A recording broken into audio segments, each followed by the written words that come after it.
And we are live, Mr. Chair. Thank you very much, Chief. My name is Jason Perot. Good evening. I'm the chairman of the Northborough Board of Selectmen, and I called to order this Monday, January 25th, 2021 meeting of the board.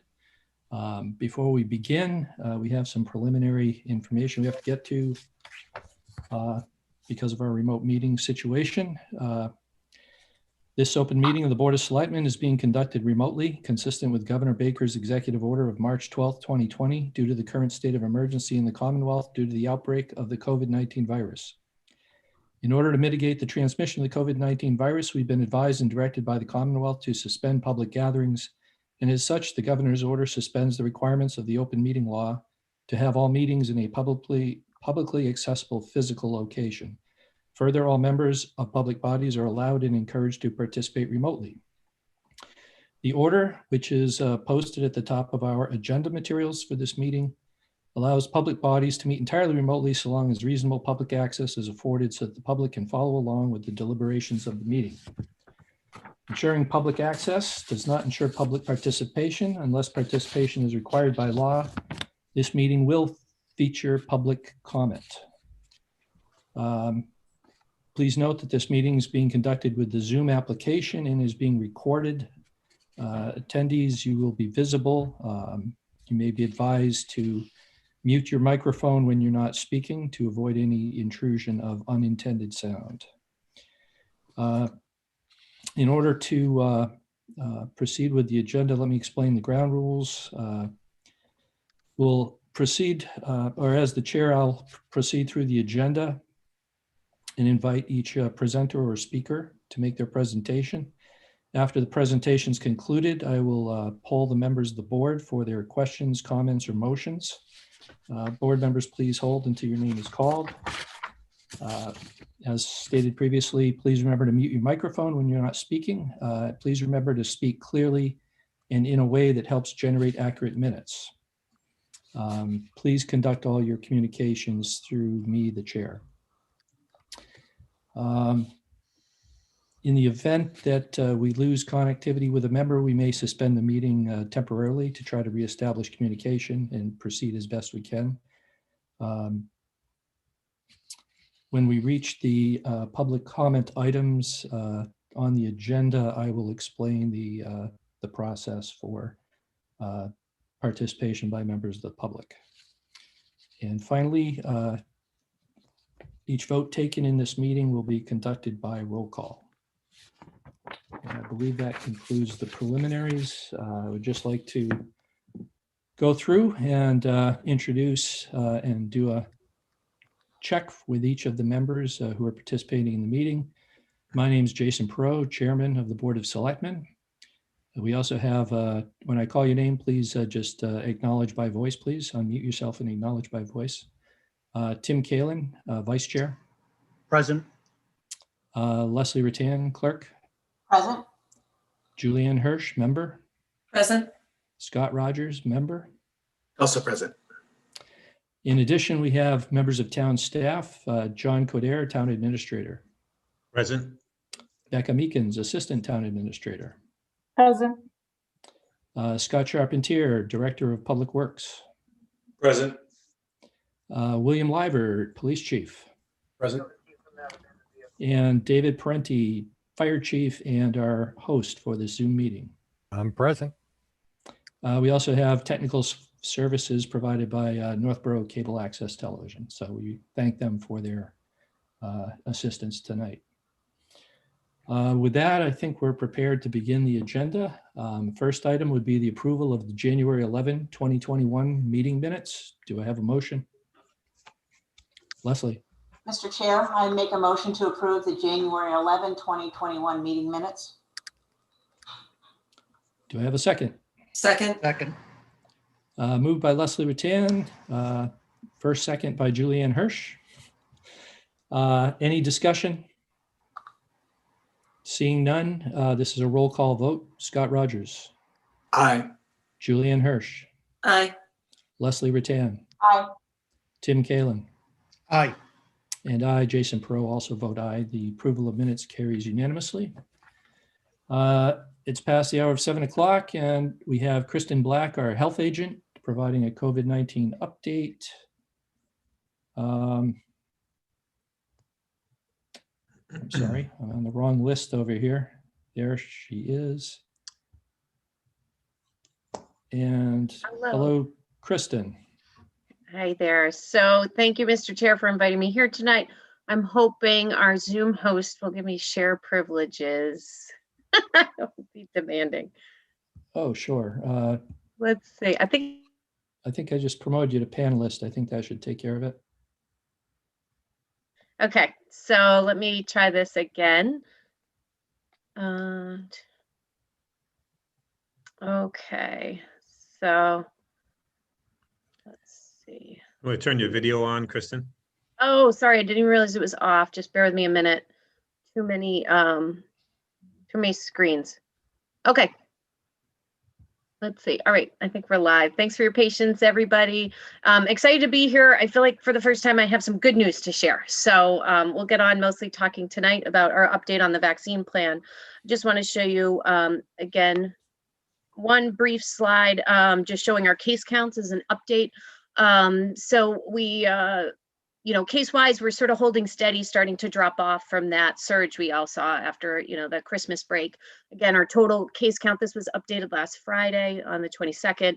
Our case count as of the time on Friday was 934 total cases. Active cases being how many people have an active infection in the community. That's only confirmed by PCR. We had 102.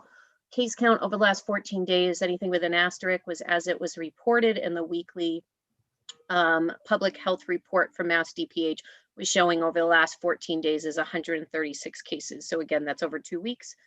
Percent positivity did dip below the 5%. So we're at 4.5%. And for that reason, we went back to yellow or moderate risk category. But again, we have those high case counts. So I think it's important just to see that over time where we can see that, we are, been bouncing around a little bit on that 2-week count. So we came down off our peak of Thanksgiving, but, we're still high, so everyone should have their guard up and be following all those best practices. And really, the more and more we hear is people are just letting their guard down among close family and friends. It's gatherings on the weekends, or it's visiting a family member, or, it's, getting a little closer than they were to people at their activities, maybe extracurricular. So keep your guard up. Cases are still high. So let's just get into the quick meat of our vaccine plan. Lot of updates. I've been making changes on the fly today because the information's coming out that quickly.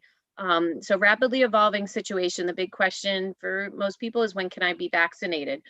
I think I was here most recently presenting to you. We talked a lot about that phase 1 category in the far left. And I'm happy to announce that anyone who is in phase 1 is currently eligible to receive the vaccine. And so I'll talk a little bit more in future slides about, where they can do that and how we're distributing that information. But what I really want to focus, the biggest update that really sort of took us all by surprise today, were some changes in phase 2 in order of priority. So individuals 75 plus, we knew that was there, but they sort of broke this category down a little bit more. So we're going to start with 75 and over. So each bullet is a category. So we're going to open a 1 bullet at a time. This is all set by the state. And as announced today at the governor's press conference, anyone 75 and over is eligible as of February 1st. So I believe that's Monday of next week. So that was a big jump, right? We just opened up to everybody in phase 1 just last week or so. And now here we are jumping right into phase 2. So there's the estimated timeline, just to draw your attention at the bottom. That really hasn't changed at all. But it's a little bit of shifting around these bullets. So, the vaccine plan's a living working document. There's a way to comment to the state, for phases. People have been advocating to move things around, and it's a living, breathing document, and you're going to see those slight changes. So we recommend people constantly check back.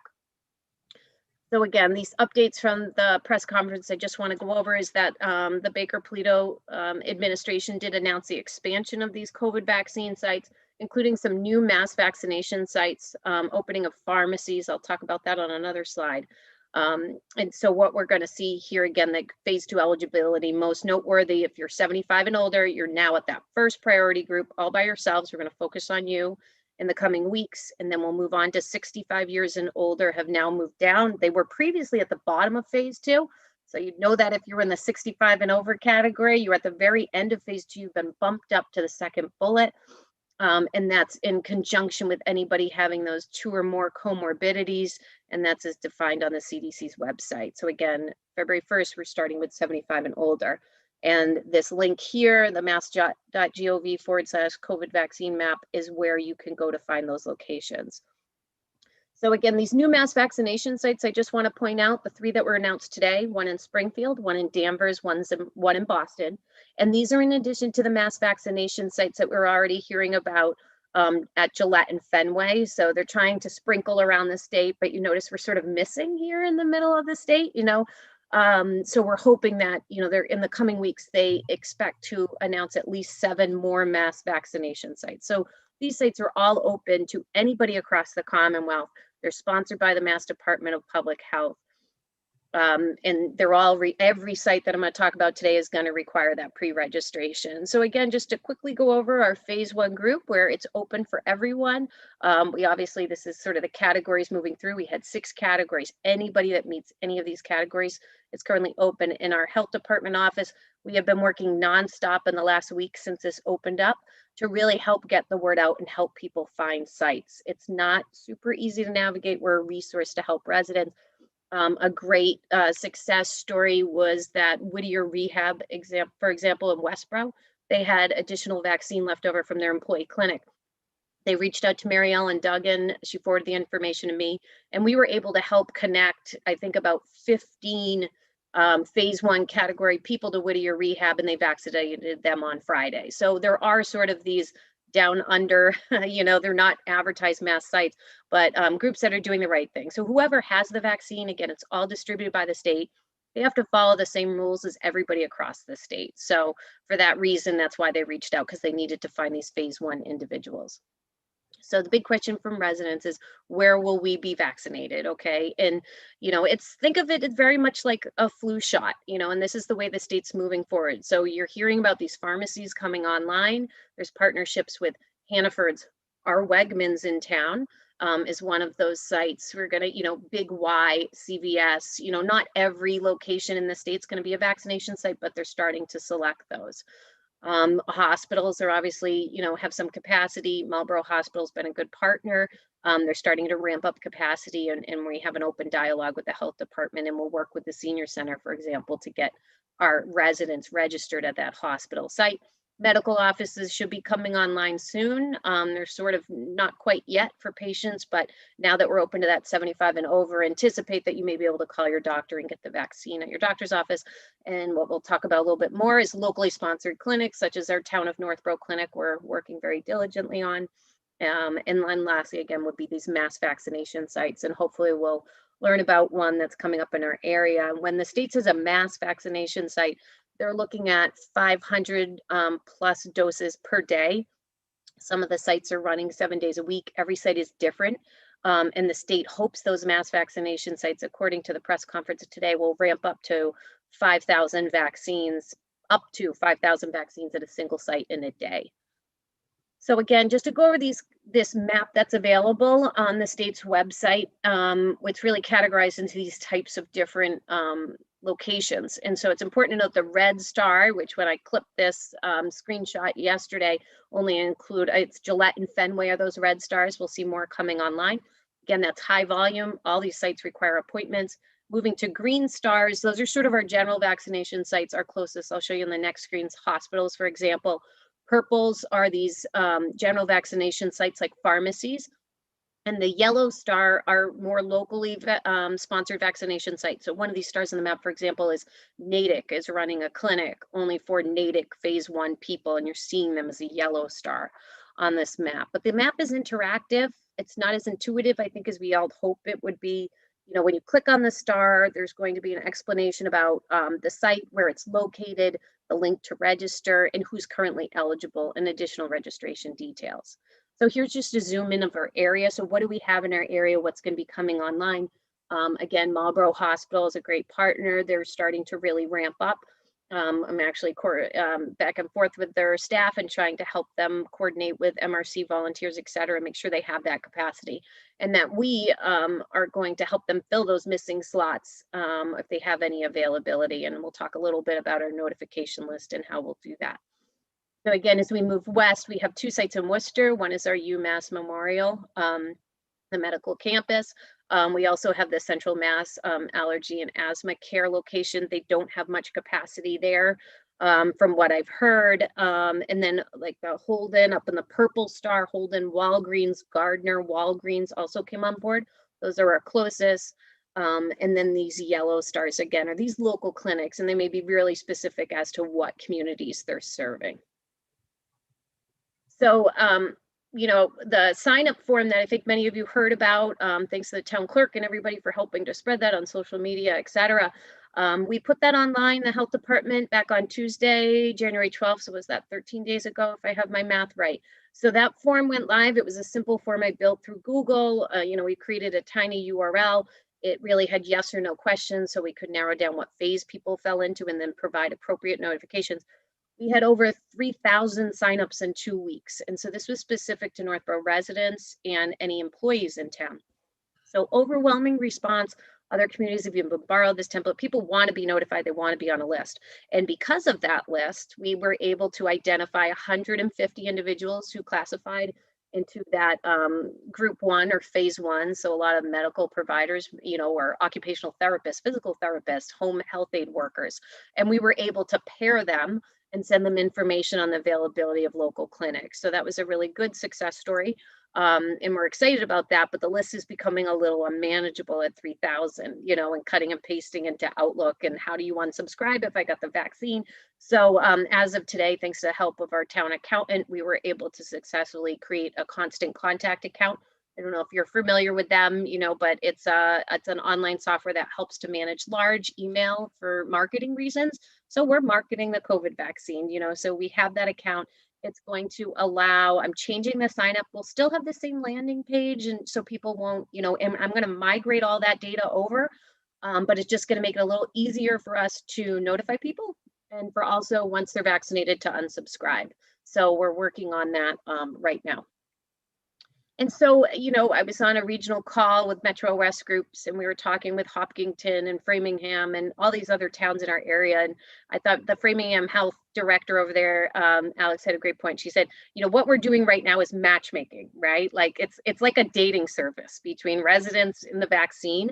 And it's a wild world. So there's some really obvious, there's Gillette, great, go register there. But, you know, just like we've found throughout this whole pandemic with COVID testing, is, you know, there's test centers out there, but you can log on all day long and you can't find an appointment. And it's so frustrating. And then I finally realized the key was, you know, you get the inside scoop, you realize you got to get online between 5 and 7. That's when you find the appointment. So we're going to try to be the same conduit for our residents who are going to struggle to find these appointments, because the key thing is, you know, these sites are opening. The sites are not the problem. The vaccinators are not the problem. The supply is the problem at this point. So that's really where we want to be, that matchmaking service. The other thing with currently the state is requiring everybody to pre-schedule, right? None of these are walk-in clinics.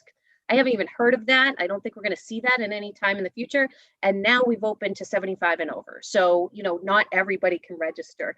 Tech savvy people have struggled. So we're going to work with our youth and family services. I've been on the phone several times today with Liz, our senior center director, to say, how can our town staff, how can we really make it easier for people and support them through this registration process? And coming soon, we will be putting out, now that we have much more information on local clinics, I'm going to talk about our own clinic. We'll make a specific web page just to talk about local clinics for our residents. So the exciting news is we are well on our way to opening our own vaccination site in town. This is turning into a monumental task, and I have great partners in this process. So my new BFF, Chief Parente, is fabulous, and this wouldn't be moving forward without his great support and the willingness of the fire department staff to really help us with all of this. So we're in the process. We received our key state approvals. There's approval of all these acronyms, and I don't need to bore you with them, but we have all of our approvals. And just before I got on this call, I did submit our first request for the vaccine.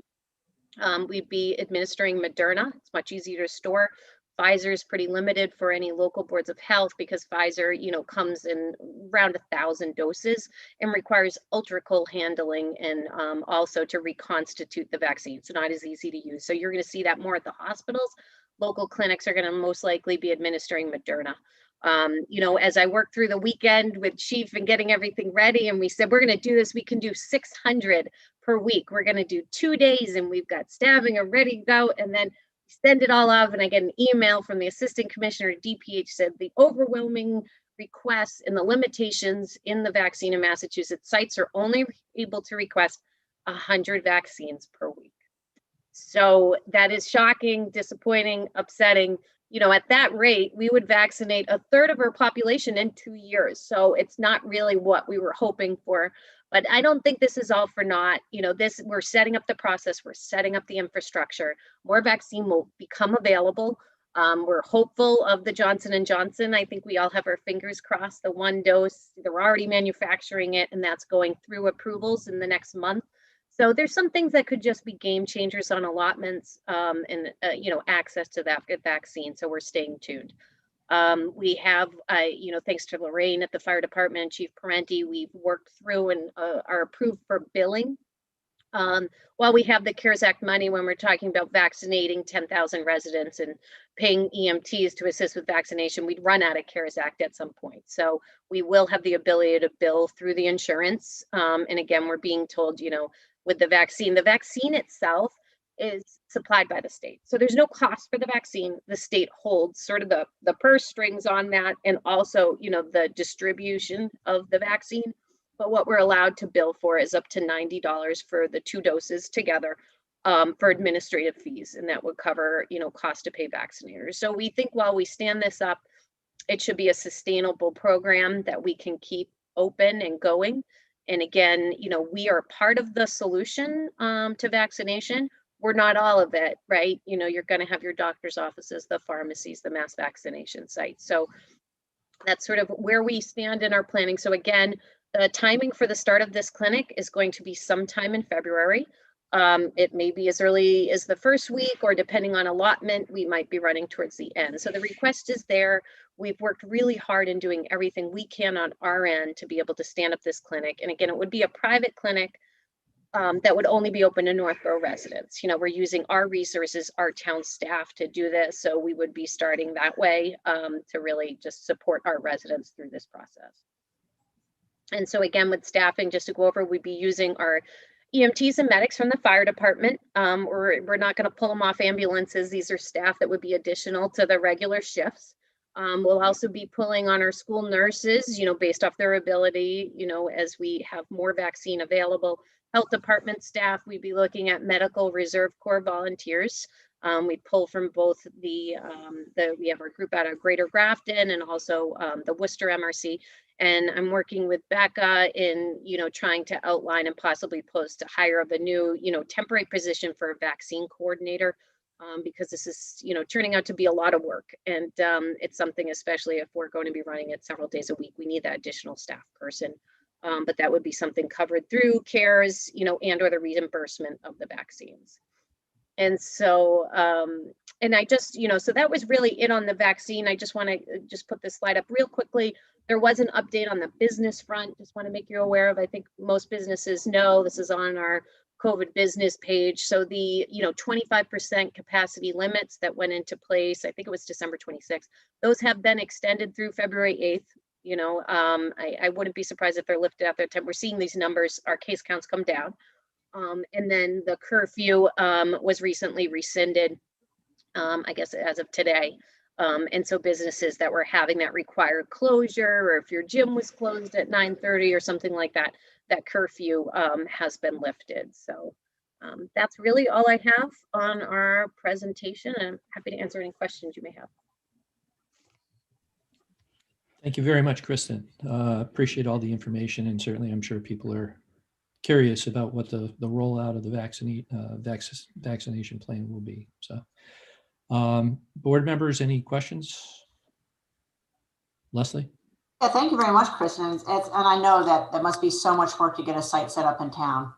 And I'm sure it'll be fantastic to have that. And I'm sure not every community will. That would be 351 sites trying to open up. So good luck with that. And thank you very much for your work on that. That's wonderful. Question, what if someone qualifies to get the vaccine, let's say in phase 2, but for whatever reason might be questioning whether or not they want to get it, delays getting it? Is that vaccine then going to be available for that person down the road in phase 3?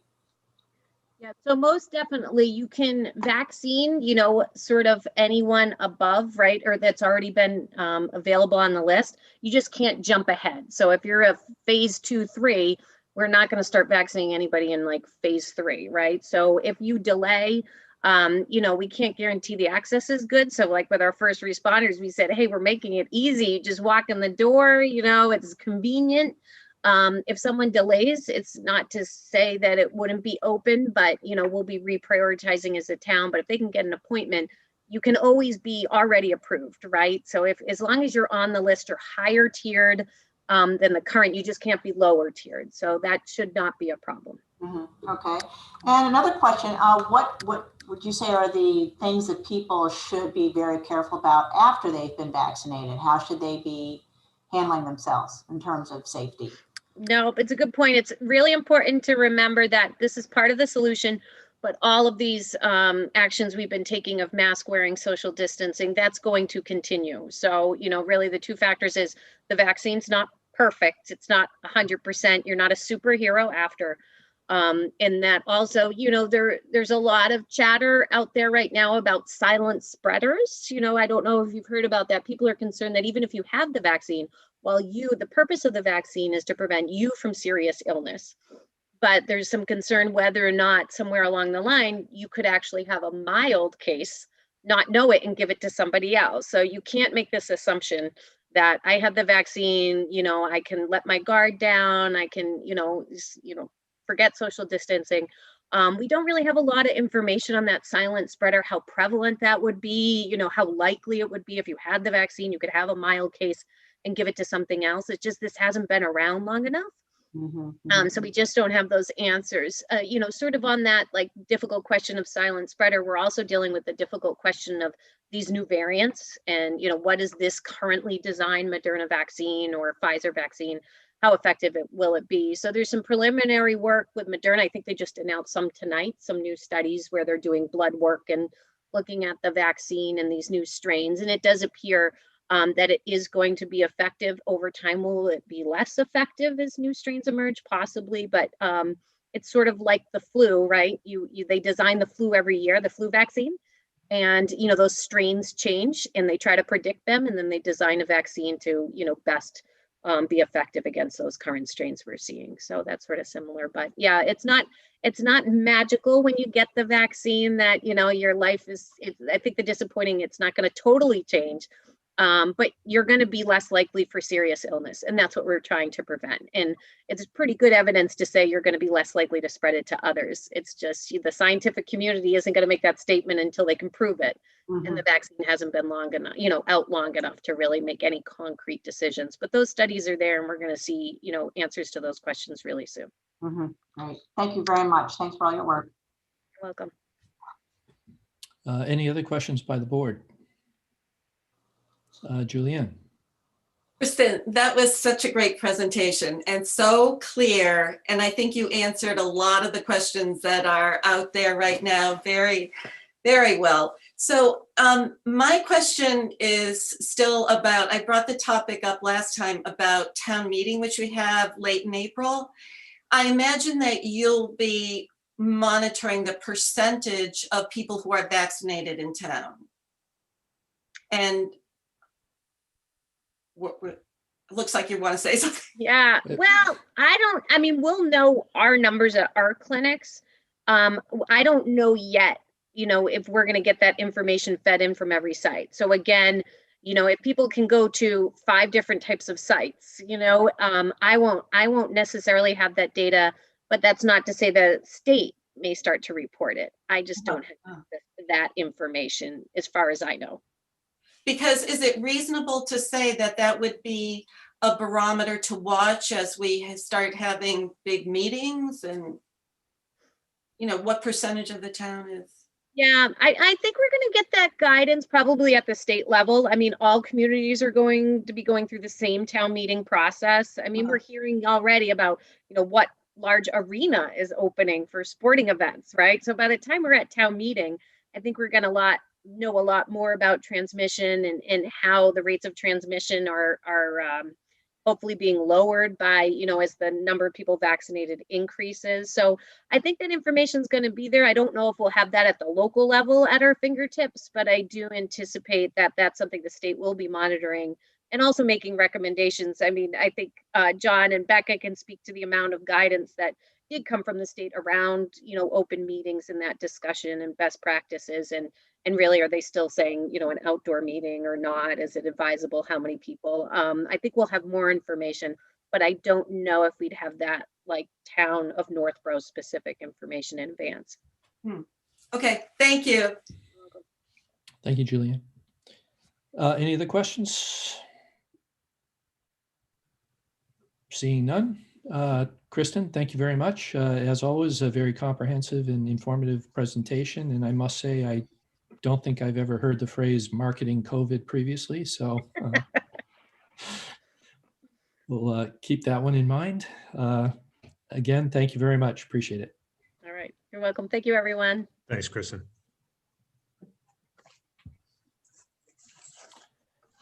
And next up on the agenda, Chief, could you assist me in pulling in the correct attendees for this next segment? I will. Hang on a second.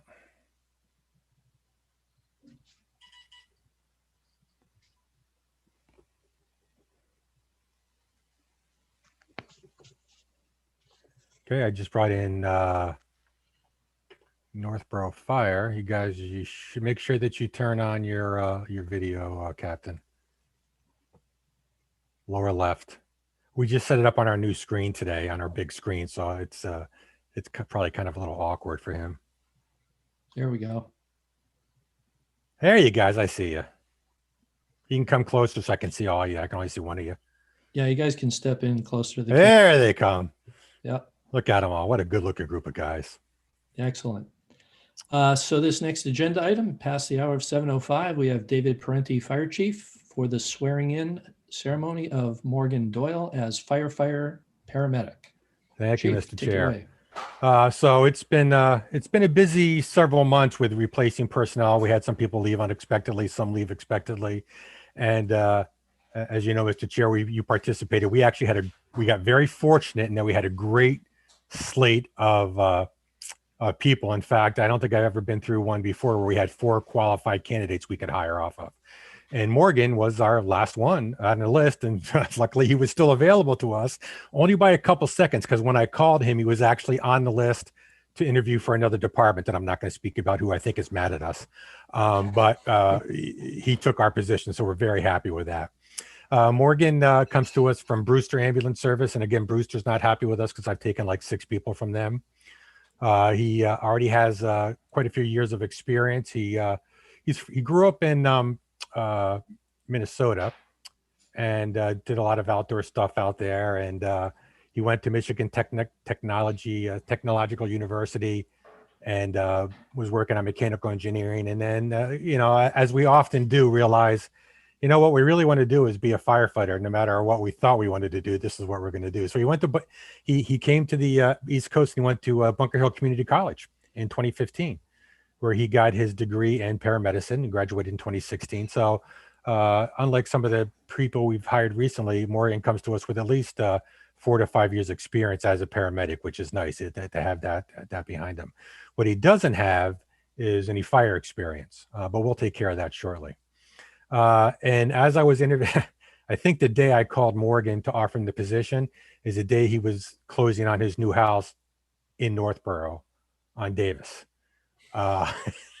So he said, well, I think I could drive to Northborough to work or drive to this other place. Let me think where I'll go. So him and his fiance, Amy, bought a house right in Northborough. We're excited to have him on there.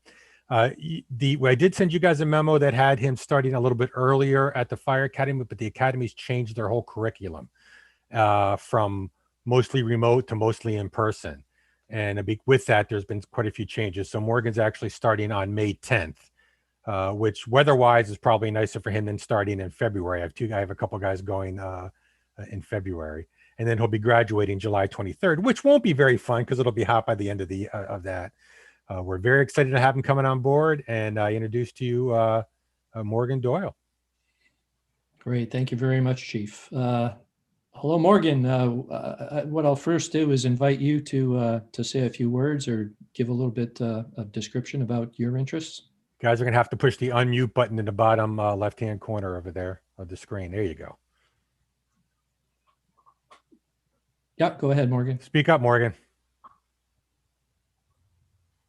Great. So our new camera, the mic's not working. It seems we're not getting any audio on our end here. Sorry. Not your fault. Look, he's looking. What do I do? What do I do? Not your fault. I tested it the other day and it was working fine. So of course today it's not working. That's okay. I'd recommend we probably just go through with the swearing in, even though we can't hear him, we can see him. Okay. I'll ask members of the board, any comments, questions? Leslie. Well, thank you, Morgan, for applying to Northborough and deciding on Northborough, and also for living in Northborough. I think that's wonderful. You have a super background, really interesting. I know Minnesota's beautiful. Obviously, you did a lot of great outdoor stuff there, so you have a wide variety of interests. And again, you have a great professional background too. So we're so pleased that you're here in Northborough and deciding to work with us here. And I don't know who else is there. Typically, I ask everybody to introduce themselves, and I can't do that. Why do you think they all went and hid, Leslie? So you can't tell them. That's why they all scattered, so you can't see them. I can tell you C shift's on duty. Captain Desitel, he's there, and his crew. Okay, and who else would that be, Chief? See, we have Captain Desitel, step out, Captain. Firefighter Dusimo's there somewhere, right? Nice. And firefighter paramedic Peters is there somewhere. Awesome. And firefighter Sneeze there somewhere. Look at, I got them all. That's great. Thank you, guys. Thank you for being here. It's a great opportunity. Thank you very much, Morgan. Thank you to your department. Thanks, Leslie. Any other members of the board? I'll just add my comments. Morgan, just welcome to Northborough. We certainly appreciate your choosing here. Certainly, if you're already of a mind to relocate here, that says a lot about your interest in the town and where you want to be. So to have a resident who's working on the department is just a great thing. We certainly appreciate that. And certainly your experience is very valuable in terms of paramedic to this point. So that's a strong credential to have and something that allows you to go to work immediately, essentially. So just looking forward to having you on the force. And it's a great group of guys, one of the best departments, the best department in Massachusetts, as far as I'm concerned. So don't tell your son that, Jason. Come on. Well, he's at the second best department. Okay, I'll buy that. And I'll try to get him to join. So anyway, welcome, Morgan. We appreciate you being here, and good luck and best of luck at the academy when you go. So at this point, I think what would we like to do here, Chief? We can have. I think what we can do is Andy can read. It is an abbreviated swearing in, abbreviated script. So yeah. Andy can read it, and when Morgan is done, he can nod his head, and then we'll give Andy the cue to go ahead to the next line. Okay. Does that make sense? Sure. Okay. That's fine with me. And then I'll check tomorrow to make sure he actually said the words. I was going to say we have the other members of the department there submit affidavits to confirm that the oath was taken. Town Clerk Andy Dowd, would you like to proceed with the swearing in?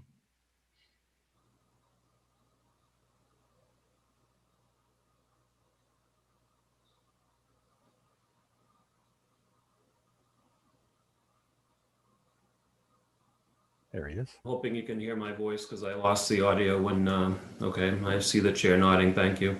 For some reason, when I was promoted, my audio cut out. So in any event, Morgan, if you would raise your right hand, I'll make you official. Andy, I don't know if you heard, swear that you will faithfully and impartially discharge and perform all the duties incumbent upon you as firefighter paramedic for the town of Northborough, accordance with the bylaws of the town and the laws of the Commonwealth, so help you God. We'll He take a is. nod. Yeah. Congratulations. Very good. Thank you very much, Andy. Thank you, Morgan. Welcome again, and we look forward to seeing you around town. All right. Thank you. Good night. Thank you. I apologize, Mr. Chair. I did test it before, but it's like the Rolex and the John Cameron Swayze. It worked in rehearsal. Not to age myself or anything, but Right, right. Okay, very good. Next item of business is the public hearing to discuss options to address traffic and safety concerns. This is a public hearing. The way we'll conduct this is we first have a presentation by Town Administrator John Coder. And then we'll follow that with any questions or comments from the board on that presentation. Then we'll open it for a public hearing. Well, it will be a public hearing. We'll open it for a comment from members of the public. We have quite a number of people queued up here as attendees, so I imagine we'll be hearing from them shortly. And when we get to that point, as I said, I'll explain the procedure for public comment through the remote session here. So with that, John, would you care to begin? Sure. Thank you, Mr. Chairman. So obviously, as the board knows, we've had quite a bit of interest in traffic issues as of late, particularly the last couple of months. Now, the vast majority of that is pertaining to Bartlett Street and in some way or fashion related to Amazon coming down on that street. And it's renewed some interest in truck traffic on that roadway. And the town's been asked by residents, what can we do to mitigate some of that? So, we've been very active in terms of engaging the haulers down there, FedEx, A2E Pile, Amazon, as well as the owner of 301 Bartlett Street, which has a number of smaller businesses that are located in that one structure. And so we continue to do that. We gave a comprehensive memo to the board at your last meeting or the prior meeting with all of the actions and where things stand. And we've distributed that information out to the residents as well. It hasn't been the most efficient, and I'll admit this, the most efficient communication vehicle. And that's one of the things we want to talk to you about this evening. So before I do that, I do want to give just a couple of updates on a couple of items that we have discussed in terms of some of the progress we've made.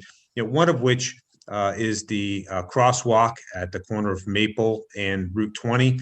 As you know, we have requested from the state to allow us to put a flashing beacon, a pedestrian activated beacon at that location to make crossing more safe. And initially they had rejected that. We asked for reconsideration. We worked very closely with our legislative delegation. They sent a letter on the town's behalf, and I'm thankful Senator Chandler, Senator Eldridge, Representative Gregoire, and our new representative, Meg Kilcoyne, all signed on, sent a very nice letter on our behalf. Mass Highway has indicated that they are reviewing and giving that some additional consideration. So we hope to hear back on that one soon. We also did install our first flashing beacon down on South Street on that crosswalk. And so that's been implemented and well received by that particular neighborhood. One thing, reason why I did want to mention this is these pedestrian activated flashing beacons are things that you're seeing a number of communities start to use. Scott Charpentier, the DPW director, actually requested funding for 4 or 5 of them in fiscal 21. Unfortunately, as you know, we had to cut over $600,000 out of the operating budget due to reduced anticipated revenues because of the pandemic. So we left one in there, and that's where that one went, anticipating that we'll be revisiting that in fiscal 2022's budget to look at additional locations to do that. But that was something that had already been requested by the director, unfortunately, just due to financial constraints. We weren't able to proceed with many more of those in the current fiscal year, but we will come back to that. And then there's been, as is typical, a number of requests for speeding enforcement. Police chief has multiple radars that we are, those are the radar machines on the side of the road, that warn you of what your speed is. So those are constantly being distributed around town, and as well as the chief taking requests for additional enforcement in certain areas. Now, speeding is not indicative of just, Northborough. If you travel anywhere, it's just a perennial issue everywhere all the time. And in some regards, you do enforcement in one area, and invariably you'll have other enforcement issues popping up elsewhere. But those are things that are ongoing. So now, in terms of addressing some of the concerns we've had residents call up, one of the things that we want to be responsive to is getting back to folks so that they know what the status of things is. Now, I realized in the last week or so, as I've been hitting reply all to a number of emails and trying to get information about things that we have been able to get accomplished, in particular with communications with the haulers out on Bartlett Street. It's a little bit of hit or miss. I think there were a lot of people. I got emails from a lot of folks that were on that group distribution that really weren't interested in being on there. I'm not quite sure how they got on, but they've stepped off. So we really want to focus on the people that are interested in getting the information and having a dialogue about what's being done and what can be done out there. So as we look at this, the staff had some discussions about short-term, long-term approaches to traffic and safety, and how do we best kind of move things forward. But we also want to make sure that what we recommend and whatever we do is also aligned with other processes that are ongoing in the town, not the least of which is the Master Plan Implementation Committee. But after a considerable discussion, beyond, again, all the stuff that we're doing, we have are continuing to do in terms of working with the facilities out on Bartlett Street in terms of signage. The board voted to make Bartlett no parking, enforcement out there, building signage issues, training of drivers. All of that stuff is still continuing and ongoing. Made great progress. We have had on Bartlett Street 100% response back from the facilities out there, that they are on board with putting up the signage that we've requested. Signage has been ordered, and it's just a matter of that being the orders being completed, and it will be installed as soon as they receive it. So that's been great news. I know the board and the residents have seen the mock-up that was done by the staff, particularly the DPW director. Very elaborate and comprehensive signage. So that is a signage that's going up. So we're not going to have different facilities putting up different messages and different signs. So there'll be consistency throughout down there. But in terms of being able to communicate more effectively, I'll just say, look, I've been here 18 years, and we get questions or concerns about traffic. More often than not, they are directed to staff or directed to my office, and they're managed. Sometimes they come to the board, and when they come to the board, it's sometimes raised at a board meeting, or it's just sent off to staff, and then we reply back, and the issue could be a request for a stop sign or speeding enforcement, or a request to look at an intersection or something like that. And so that's how it's always been handled, and that's worked very well for us. Bartlett Street and the issues that have occurred down there and the interest down there is a little bit different than things that we've dealt with in the past. And so I think we need to have a little bit different mechanism to manage that type of communication. So in terms of more of a short or medium term approach, one of the things that we would like to propose to the board is that the town create a traffic and safety page on the website that allows residents to post questions and or request information, and then the appropriate staff will respond and reply. But unlike a one-on-one communication, which is oftentimes what we've been doing, and if you're dealing with a neighborhood, you wind up with a lot of one-on-one communications. Not everybody knows what's going on. And so we want something that's going to be a little bit more transparent, so folks can see what's happening. Because what I discovered, certainly in the last round of emails out to larger groups, is a lot of people just weren't aware of all the work and information that has been compiled, and all the steps that had been taken in the progress that we'd made. They weren't aware that all of the facilities out there had agreed to put up signage and train their drivers to take the appropriate routes that we'd like them to take. So what, in terms of a more medium-term approach, would be by putting this up, what we would do is we'd be able to post this information up. It'd be a running bulletin board of questions and responses so that people can see what's been done, what's being done, the status of things. And then folks that are interested can post and come to that as a source of information. And folks that maybe aren't or aren't as interested in some of the more global issues, they can just come in and get the information that they would be interested in receiving. So that's what we're proposing in the more medium term, to be able to be a little bit more effective in getting information out. Again, we present lots of information, memos to the board, responses, but we don't always hit everybody when we're trying to get that information back out about what's been done or what is being done or being worked on. As we start to look at a little bit more long-term, my concerns about limited staff resources and being very careful and thoughtful about introducing additional boards or committees. And so one of the things that we have that is a new board committee is the Master Plan Implementation Committee.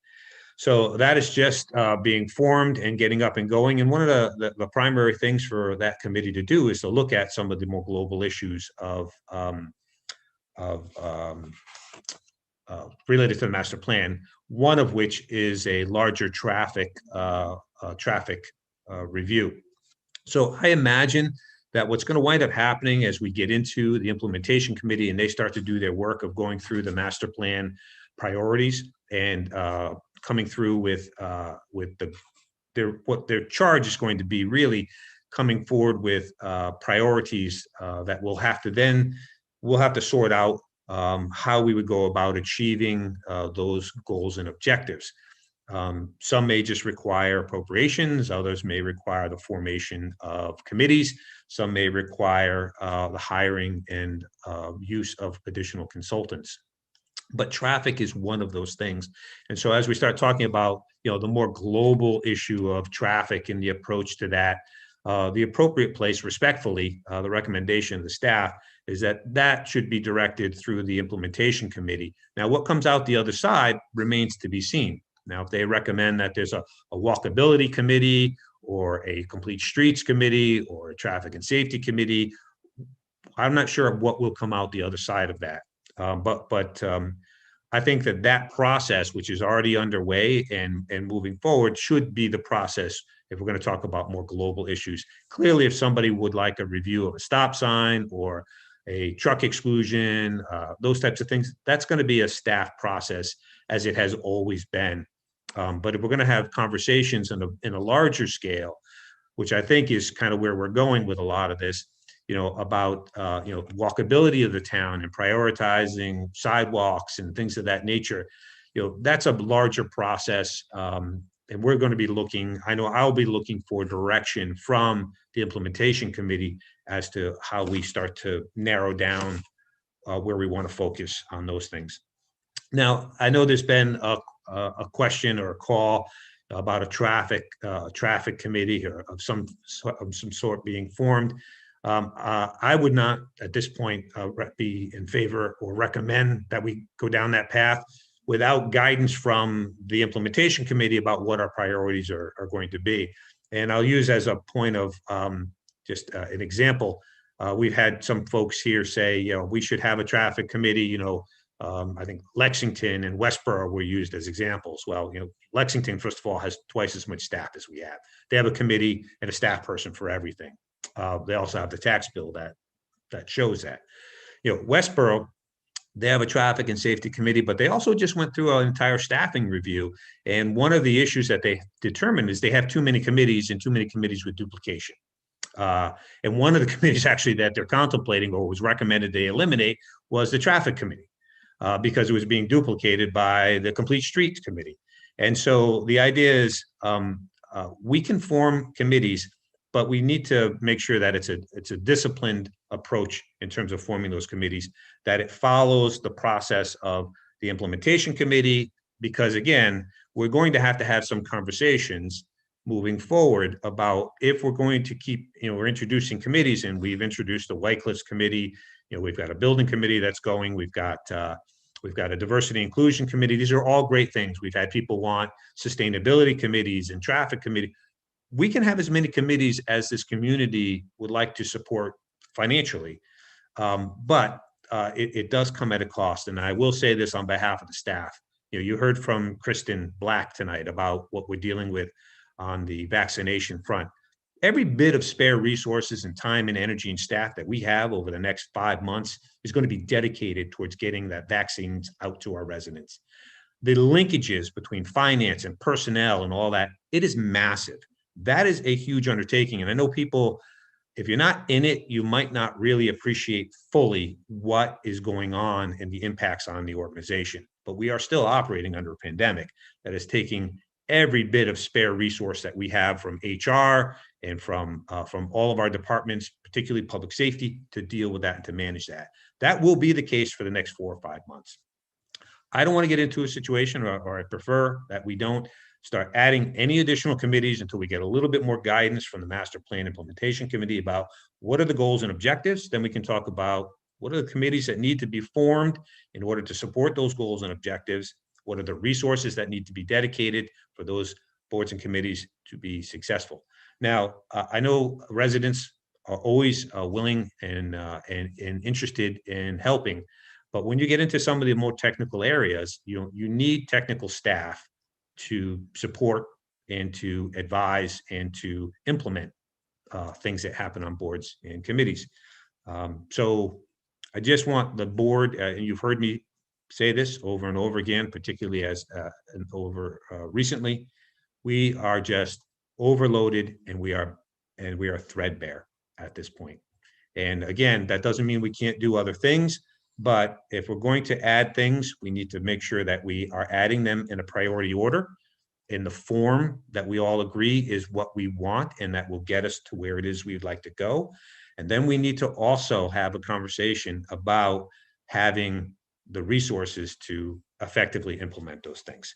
So because of all of that, respectfully, at this point in time, the recommendation is that the implementation committee take on the larger issues of approaches to traffic, walkability, those types of things, and make recommendations in terms of what type of committee we should be forming, if it requires a committee, or it may require the hiring of a consultant to oversee a process.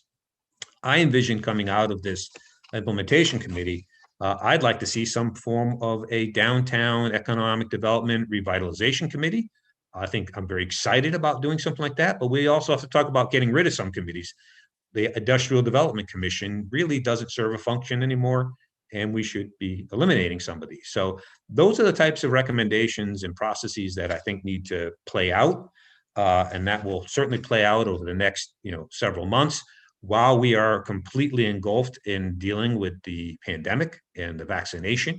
That's where we're going to be spending the majority of our time and energy and resources, in addition to trying to get the budget done and to test the parents, the students and the staff. We're all still operating, as I've said the last meeting, we're all still operating with skeleton crews and alternating folks. So, we don't even have really the full access to the staff, the limited staff that we have now. So I just can't stress enough for folks that we are as thin as we can possibly be. And we literally, we cannot add any more boards or committees without having a discussion about why we're doing it in great detail, how it fits into a larger master plan, and then what are we going to bring to bear for resources in order to make sure that committee can actually be successful in doing what its intended goals and objectives are. So, in that regard, that would be our recommendation. So just to summarize, we continue to address any concerns or issues that are brought forward. We've met and resolved most of them. Bartlett Street is a unique beast and situation. We'll continue to continue to pursue those solutions that we've already outlined and have been begun implementing, and will continue to. We're providing an immediate process to better communicate and have more transparency of responses to concerns that folks may have. And again, it's helpful for the staff too, so we're not having the same conversation or sending the same information to 20 people over and over again. Everybody can see, and that's where we started kind of doing these large email distributions, but those aren't the most effective and efficient ways to do it. We believe the web page, essentially a traffic bulletin board where staff can take measured approaches to responding and give good, clean information, and that stays up there. So when somebody asks the same question, we can refer them back to the status of those questions and the answers. If the DPW director or I explain one more time, the process and the limitations through the statute of truck exclusions, it gets tiring for everybody, and we want to make sure that we're giving good information and consistent information. So 3, the more long-term approach, again, is through the Master Plan Implementation Committee. Whatever comes out of that process, that's what we should be focusing our time and energy on in terms of finding a way to implement and make sure that the resources are available. And then last but not least, one of the things that will happen is as the Master Plan Implementation Committee comes forward with their recommendations of goals and objectives, there has to be an implementation of those goals and objectives. And if we're talking about physical improvements anywhere, that's going to require funding. If we're talking about large scale studies of any kind, like looking at our downtown and what can be done in terms of revitalization or economic development in downtown, those may require some additional resources in terms of consulting services. So we need to let that process play out, but we have placed in the capital improvement plan a placeholder in 2023, 2024, because we're actually working on the capital budget for fiscal 2022 right now that will be going to town meeting in the next couple of months. So so the year after, or in the year after that, we put placeholders in so that we will be able to have some resources to be determined for what, if any, consultants that we need to bring in to advance the stated priority goals and objectives of the implementation committee. So that's kind of where we are. I certainly, I didn't go through all the litany of things that we're working on and the communications. Again, that's been done in a memo, which if anybody watching would like a copy of, I'm happy to provide that. If anybody would like a copy, this is a perfect example, the memo that we put together for you tonight, outlining this approach would be very simply put up on the board. People can see it, they can comment on it, they can ask questions about it. But that would be an efficient and effective mechanism for doing that as we wait for the Master Plan Implementation Committee to do their job and their work about where it is that we want to go. So I know it's a lot of information, but again, I think it's a very logical approach for where we are and how do we get to where it is that we think we want to go. So certainly can answer any questions that the board may have. With that, I'm going to stop talking and allow the chair to proceed. Thank you for your time. Hey, thank you very much, John. What I'd like to do at this stage is ask board members if they have any questions about what John has offered as a staff recommendation. We can proceed with those questions, but I'd ask board members to refrain from any opinions or deliberative statements at this stage until we've heard from members of the public who wish to be heard. So with that, if there are any questions for John about the staff recommendation, Leslie. Yeah, thank you, John, for all this information. Question, as far as the town page goes, do you envision that really being the initial vehicle or the main vehicle for residents to go through as opposed to emailing town hall or the police department? Are you envisioning that things will kind of just be funneled onto that page so that then all the questions are there and all the responses are there and would be categorized maybe by type or date or something? Yeah, the idea is, again, if somebody has a question that they'd like to ask that they really don't want to be out there, they can certainly contact us. And it may be my neighbor's kids are always speeding up and down the street. Can the police do some enforcement about that? They may not want that up there, but yeah, the idea is to have a place to post the comments and the responses, and to allow people to see those responses on an ongoing basis. But we certainly will take phone calls and emails as well. But what we found is, as of late, they're the same comments. They're largely the same questions, and mostly pertaining to Bartlett Street. But that would be a much more, we believe, an efficient way to get the response and the information back out. So I think that the short answer is, we can do all of the above, but if it's a question that's affecting a neighborhood or a larger question, and not just you and maybe an issue you're having with a neighbor, then that would be a more appropriate way to communicate that to folks. Mhm. Yes, Leslie? Yeah, another question. John, as far as long-term, using the master plan implementation committee, how do you envision the information being funneled to that committee? Would it be taken from the town page and trying to determine whether or not that's something that the committee should work on, or is that going to be handled separately as far as what the committee sees? Yeah, I mean, in terms of the nuts and bolts, hey, we'd like a stop sign, or can you check the speed on our road, or truck exclusion, or the bushes at the corner of this intersection are really overgrown. Those are that's day in and day out stuff that the staff will do. Or they're speeding on my road. The police will go out and do enforcement. We'll do speed awareness with the trailers, as I mentioned. But the larger, more philosophical questions regarding traffic, those I would envision being directed towards the implementation committee, and them taking that in as part of their work, and making recommendations about the direction that we would like to go in as a town. I mean, that's part of their job. That's why they've been formed, and so those types of comments are bigger picture questions would go to the implementation committee. Mm-hmm.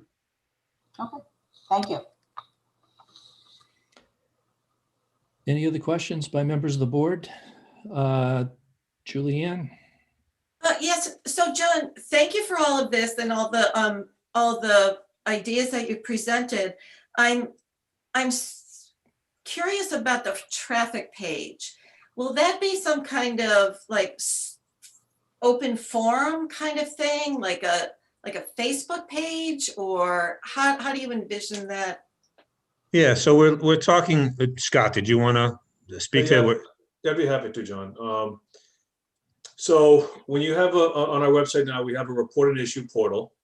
You go into the report and issue, you select what topic your issue is. Depending on what topic it is, depends on what staff members it goes to. It comes to us in the form of an email. I've received many of those. I've probably gotten a dozen of them today. I respond specifically to that reporter, that resident, with a response. And then like John indicated, it's a one-on-one dialogue. On the traffic page, it can be more of an open, I get the email. I can then provide a staff and evaluation analysis of a response, post the email question, the issue, and then have that response below. And if there's any MUTCD documentation or geometric information that needs to be included, it's there. One of the things is that, John was indicating we get a lot of emails about Bartlett Street. For years, I've been getting emails about different crosswalks, needs for additional sidewalks, all of them viable questions. And I give responses to residents. It would be nice if the neighborhood on Lanthorn would understand the discussions I've had a half a dozen times in the past about an additional crosswalk. That's the idea of this webpage. So I guess the question is, will all comments and questions that come in about traffic be posted on this page, like a Facebook page, or? It won't be a dialogue. There's not going to be an interactive dialogue.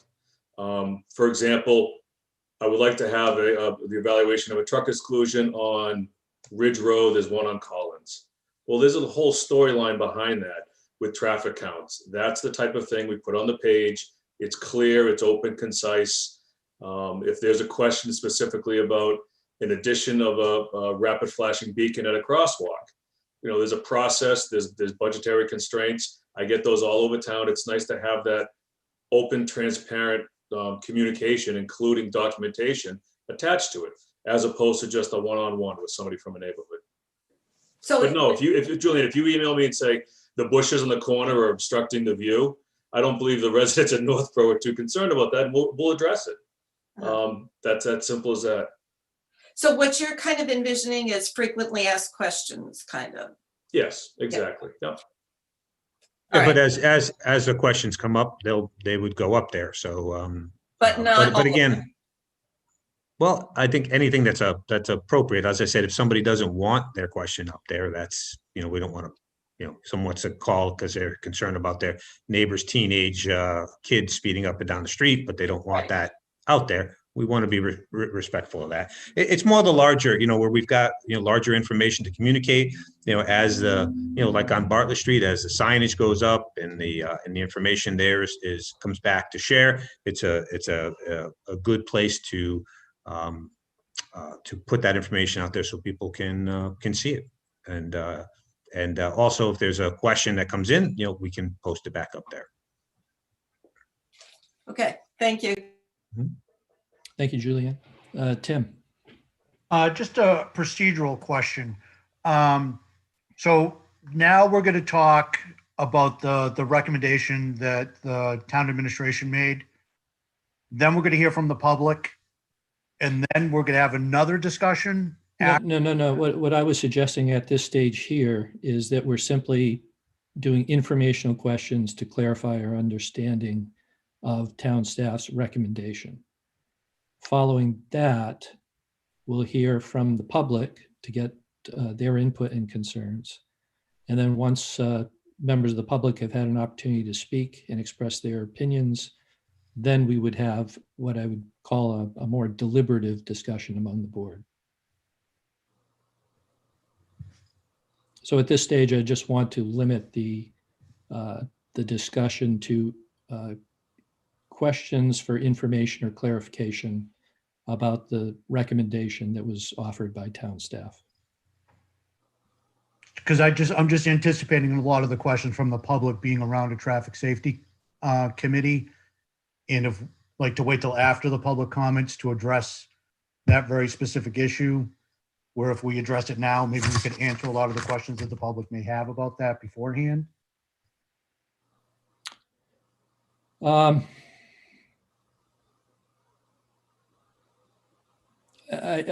To the extent that the staff recommendation, there's been commentary made about the suggestion that has been offered by members of the public that we need to form a traffic and safety committee. And the response to that at this time is that we're through the master plan formulation process. We're now proceeding with the implementation process with a master plan implementation committee charged to look at that master plan, which includes, and I'm looking at it right here, section on transportation, which includes consideration for town-wide traffic and safety. So my understanding of town staff's recommendation is that the implementation committee essentially, as part of their process, will be looking at that and would have the first opportunity, I guess, to research or evaluate it and then provide recommendations for how to move forward, which may or may not include a recommendation to form a standing committee on that specific topic. I don't know if I agree with that. I think we're effectively avoiding having a conversation specifically about the traffic safety committee. Well, I think we're not going to. You're passing the conversation. You're passing you're passing the buck. What I'm doing And we don't have to is- do it, they have to do it. And I've heard so much from the residents about this being a very specific issue Right. that the residents want to discuss. And I think it's a disservice to the residents if we do not have a conversation specifically about a traffic safety And committee. I don't intend not to have that conversation, but what I wanted to do was get the staff recommendation, hear the input from the public. And when the public input has been received, the board can follow with the discussion that you want to have. And it may not be as efficient as we'd like, but there certainly has been a lot of a request for the public to have an opportunity to speak in a public hearing format. So I just like to give them the opportunity to make those statements. And then with all of this information, the town staff recommendation and the input from the public, we can have the discussion among the board about how we think we want to proceed. All right, that was my question. I just didn't understand the answer that you gave at the beginning. So I'm sorry. I'm sorry if I was unclear. Yeah, it certainly is my intention to have the discussion that you're looking for, Tim. okay, thank you. Yeah, you're welcome. Any other questions from Leslie? Okay, just as a follow up on something that Julianne had brought up. So, you know, when people send in questions to you, Scott, for example, and you answer, you post your answer on it. It's not a two-way conversation, but if somebody has a follow-up question about it or feels like they would like more detail, they could write to you again, and then you would just add that additional information onto your original post. Correct. Okay. Correct. If there's a need for clarification, be happy to add more information. The goal is to get what we do as staff currently out there to everybody as opposed to individual conversations. You know, Chief Lively gets an email about a concern with sidewalk safety. You know, he sends it to me and the town engineer, and we loop in, you know, the administrative office, and we formulate a response. I think it's nice that the residents will all have access to those responses. Thank you. And just to follow on that, I would imagine that depending on the substance of a particular communication that you receive from the public, there might be some one-on-one follow-up just for clarification before the web page on the town website would be populated with that information, just so that it is comprehensive or complete, or so that the circumstance is fully understood before the response is formulated, right? Okay, very good. Then any other questions from board members concerning town staff recommendation? And seeing none, we'll proceed to the public comment portion. And just to review, for public comment, if you're on the Zoom application, you can raise your hand if you wish to speak during public comment. If you're on a phone, and I don't think I see anybody on the phone at the moment. If you were dialing in by phone, you could hit *9 to have the effect of raising your hand. As we say, this is on the topic of the traffic and safety concerns that have been expressed. We ask you to confine your comments to that topic. When I bring each person in, please first state your name and address, and you will have 3 minutes to speak. And I'll have my timer ready. So the first person in line here is John Wickstead. John, I'm going to bring you in. Hello? Hello, John. Could you please state your name and address? Yes, John Wickstead. I live on 2 Stirrup Lane. Yep, please proceed, John. And you guys are used to hearing from me by now. You know, the tenor of the conversation here has been that, you know, sadly that you know, town hall is busy with other concerns, which we certainly appreciate. But the sort of, you know, underlying implication that we're bothering town hall, or that multiple people asking the same questions over and over again is an irritation for them, it is really disappointing to me. You know, I understand that you have to explain the limitations of the truck exclusion law, multiple times, and you may find that irritating. If people are asking the same questions over and over again, it's because the problem is not getting solved. This is not an irritation. This is a safety concern. You know, you guys all know, because we sent around the pictures, the night of the last meeting, we had an 18-wheeler stuck across Bartlett Street. I understand that the town is involved with litigation in Marlboro around the sewer, and that has polluted our relationship with Marlboro. And it's a shame, because this could be resolved if Marlboro and Westboro and Northboro could all get on the same page and decide to let the trucks stay in the industrial zone. Unfortunately, the trucks are all now coming into the residential neighborhoods. And the underlying problem here is not that we need a website. The underlying problem here is that we recognize that the industrial traffic is bleeding into the residential neighborhoods. You know, the number of trucks that now use Stirrup Brook as a turnaround is ludicrous. I mean, this is a residential cul-de-sac street, and we have 18-wheelers on a regular basis using it as a turnaround. This is a serious problem for our town. And this sort of thought that we're adding extra work to town hall is really, really disappointing. And the tenor of the conversation that says, you know, we'll put your responses up on a website so we don't have to address them one by one, is again disappointing. You know, we're looking for some help from town hall. We're not looking to fight with you guys. We'd like to all be on the same page and try and come up with some reasonable solutions so that our residential neighborhoods can stay residential. And I understand that that is a difficult conversation to have with Marlboro and with Westboro, and it's going to take some hard work. And we're asking you to do that work. Thank you. Thank you, John. Thank you,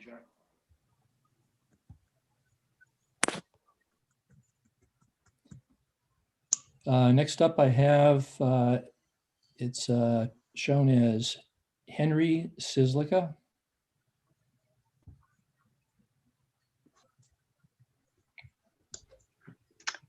Susie Hello, Cislica. Susie. Sorry, Yes. I didn't change it. No problem. Name and address, please. Susie Cislica, 8 Emerson Road. I'm disappointed in no video. I wore my traffic safety vest for this hearing. I just want to say I really like the idea of the webpage. I think it's a great idea. I like the transparency idea. I like knowing who's going to take care of the responses and comments. However, I think lacking the public input and the advisory from the public is what is lacking. There were new committees started during COVID right now. I know that you're overstaffed. I know that there's a lot of stress. We're feeling it. And my kids, I've told you, home remote right now. I feel the stress too. I can't imagine having to work as well. But other committees were started. I was told by Mr. Kalin that the implementation committee was for a wish list of what the town wanted and was not in line with the traffic safety committee, because I was also very confused about how they would come together. John, when you explained that traffic safety could come out of the master plan committee, I did really like that. I agree. I love the idea of the economic development committee. I think they could all work together. But right now, I think not having that citizen advisory portion, which that could be it, your traffic safety citizen advisory group, without the needs of an official committee and everything that comes with it. But I really think that you need that involvement with managing that webpage, because that crosswalk on 135 in Northgate, that wasn't approved the year before. That all started when I started calling in about it. Otherwise, somebody should have told me that when I called in, right from the start. I was told that there was already a traffic safety committee. I have the emails of it. There was no traffic safety committee. I'm very confused, and I just want to help. If there isn't funding until fiscal year 2022, put me on the advisory board. I'll find a grant. I'll find you a corporate sponsor that'll pay for that, that lighted crosswalk sign to change the traffic patterns on 135. As Dr. Wickstead had just mentioned, we're not on opposing sides here. We just want the best for our town and to work together. So I'm sure my 3 minutes is almost up. I'm going to deal with the disappointment of the no video for my traffic safety vest, but I just wanted to mention it again so you can all picture me wearing it. But thank you for the work that has been done. I do like the web page idea. I just wish there could be more involvement on it. Thank you. Thank you, Susie.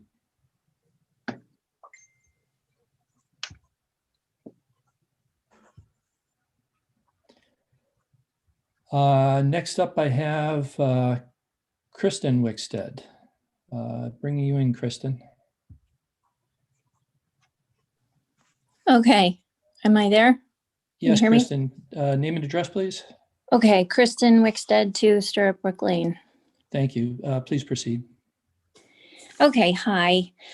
I had a question about the signs that are supposed to be going up outside the Amazon and FedEx facilities. Does Mr. Codere have a time for that? Like, can he give us a ballpark when that's gonna happen? And then I can just finish the other things I don't want to say, and then you can get back to me. Because I know he says soon and a few weeks, and that was like 2 weeks ago when he said that. So I just wanted an update. And he also actually didn't use the word irritating like my husband did. He used the word tiring when he was talking about the fact that he has to explain how a truck exclusion works to a lot of different people. And I mean, I think I get that the pandemic is affecting the town, and I'm glad we live in a well-organized town where Kristen Black is doing such an awesome job trying to get everybody vaccinated. But it's tiring for us to live on this street, and after we call in week after week, and we've been bugging the planning board too, and still seeing Amazon trucks racing past our house every day. And these are not tiny trucks, they're 18-wheelers. That's also tiring. But I just want to give you guys a little bit of perspective too, that the pandemic is really affecting everybody. And I actually had to write another letter about this recently. My husband is a physician. He works at a major hospital in Boston, and he's really on the front lines. He was luckily one of the first people vaccinated, but he's also constantly every single day affected by this virus. So if it's bothering people a little bit more than it might to have trucks going past their house, I think you guys should also keep in mind that everybody else's perspective has been changed by the pandemic also. So maybe it's a bigger deal. Safety in general is a bigger deal for people when work isn't a safe place, but then you come home and your kid's going to school on a street where there's these huge trucks going past the school, and your neighbor's kids are driving to school, and it's just everything seems dangerous. So if you guys could just keep that in mind and just keep giving us our updates, we would appreciate that. All right. I do appreciate all the work you've done so far. Thanks a lot. Thank you, Kristen. So through the chair, just respond to the update. Yes, certainly. Yeah, about the signs. Yeah. Yeah. So just first of all, I just want to be clear. We're not irritated by folks coming in. And when I've said we want to find the most efficient and effective way to communicate. That's really what we're talking about here. But with regard to the signs, my understanding is they're on order, and it's really just a matter of them receiving them. As soon as we've gotten commitments from all the facilities, as soon as they're in, they're going to as soon as they receive them, they're going to install them. So I have a couple of calls to return today from one of the facilities owners that wanted to update me on where things are. So they're trying to get them in as quickly as they can. I know I said in a couple of weeks, but that's basically what they're telling me. So they've ordered things. As soon as they're received in, the commitment is they're going to get them up immediately. So that's, again, that there's no reason to think otherwise. So they really want to get the signage up. Again, on paper, they've all committed to doing this. I don't get the sense that anybody's dragging their feet. You know, again, as soon as we get a little more information, I'm happy to communicate that to you. Thank you. Thank you, John. And I think I would just like to comment on the mention of town staff being irritated. To be clear, it's not a question of irritation, it's a question of efficiency. In Right. some cases, we received the same or similar questions from different people through email, and attempting to respond to each of them in real time has just become not a scalable way to approach the problem. And so town staff's proposal to try to consolidate this information on a web page where anyone in town can refer to it, see the questions that have been asked, see the answers that have been given, see the supporting information that's provided along with those answers, hopefully will help to make it a more efficient process and get the information communicated more completely and more clearly. So with that, next up for public input on this hearing, have Lisa Maselli. Lisa, bringing you in.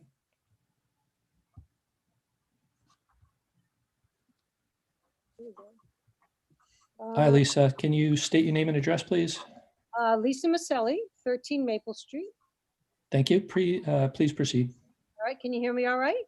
Yes, we can.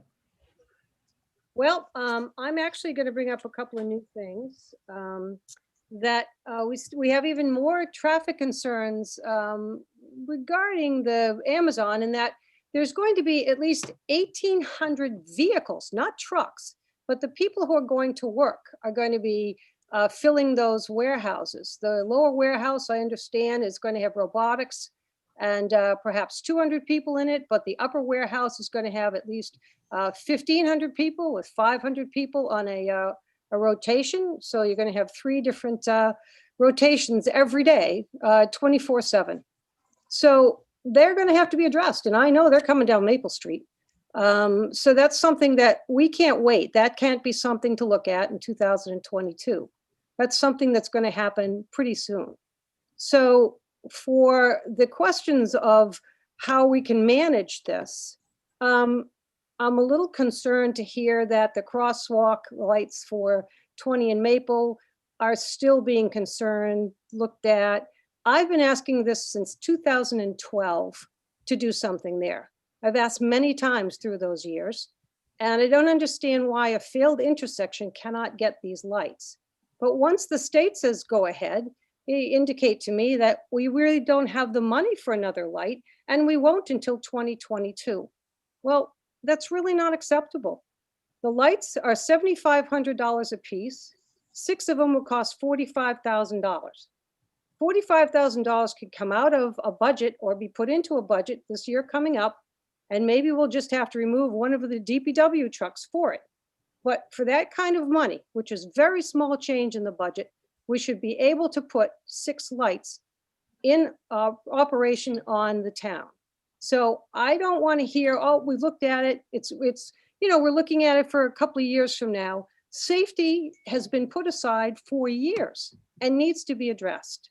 So I hope that I see a little bit of that change in the budget so I don't have to bring it up at town meeting.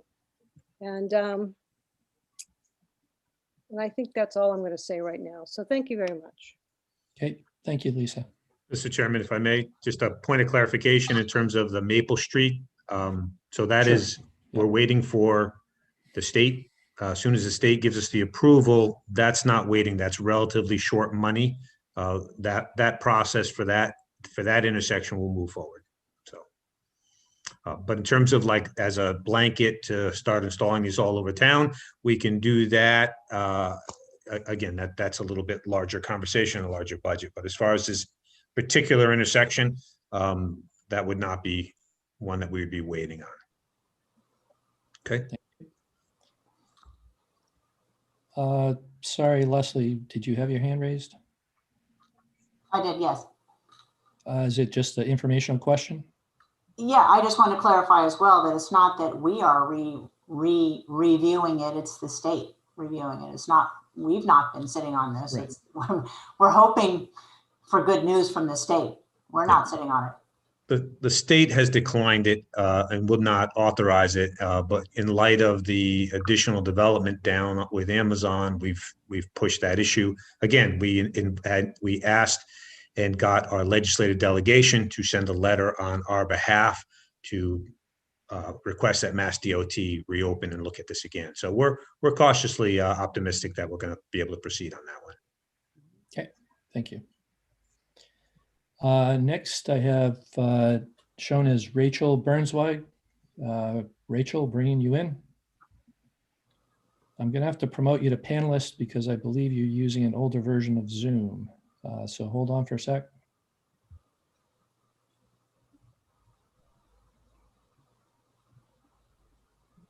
This is looks to be Mike. Mike, you're muted. Hi there. Thank you for taking my comments. Michael Burnswide, 4 Jenkins Drive here in Northborough. Thank you, Mike. Thank you. Proceed. And, I just have to say, a little perspective. My family and I built our home here in Northborough. It's a little over 15 years ago, 2005 in and around there. And let's face it, this is not the same town it was 15 years ago. There's been quite a bit of development, which is good and bad, for a residential community. And I think a lot of the structure that needs to be in place is just starting to be formulated. And on a personal level, I really feel as if the residents' interests are very much subservient to a lot of the commercial interests. It's just my gut feeling, that's how I feel. But I just want to say, as far as, the topic of safety, obviously a lot of the discussion has been theoretical, a lot of studies, a lot of reviews, a lot of documentation, a lot of people. But the reality of, we haven't even started yet with all of this commercial development in and around this residential neighborhood. And at the end of the day, just days ago, we already had an 18-wheeler jackknife across Dr. Wickstead's lawn. Now, I'll be honest with you, if my 5th grader and 7th grader were out there playing with the Wickstead's kids, we'd be having a very different conversation. So, the reality of the safety issues, it's here. We haven't even started. There are the volume of traffic and trucks and people and everything that's coming at us we're at the tip of the iceberg. And I feel like we don't even have the right structure in place. I mean, if we're not reviewing what's going on and taking the correct actions, we're going to have some tragedies. This is right abutting a residential neighborhood. And now we're talking about other potential developments right up against the neighborhood. This is the same issues, and now the reality of everything that, you hear all the residents bringing up all these concerns. Now we're looking at the reality of these are not pie in the sky crazy ideas. This is real lives, real people, real families. And I just hope that the committee and all of the members of the town staff heed this warning from the residents to step up and take the right actions to be sure that everybody is safe. So thank you for your time. Okay. Thank you, Mike. Yep. Next up, I have Mitch Cohen. Mitch, bringing you in.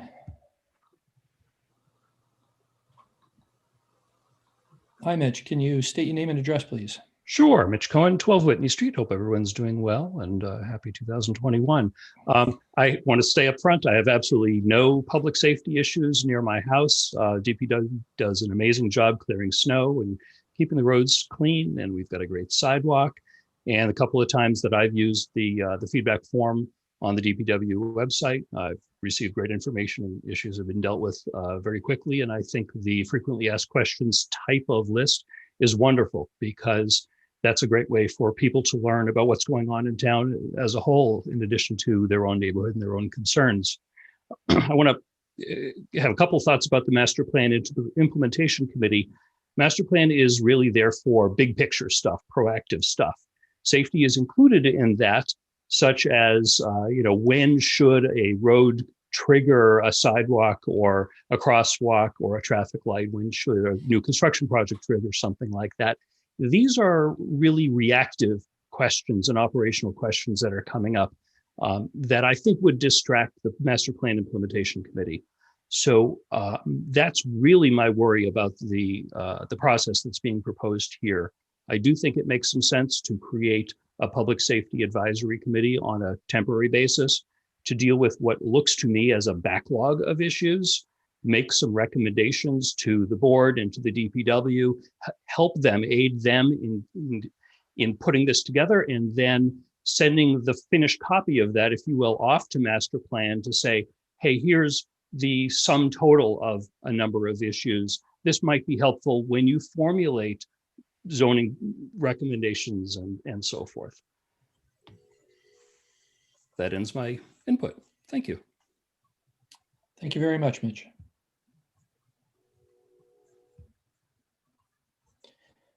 Next up, I have Terry Underwood. Hang on, Terry.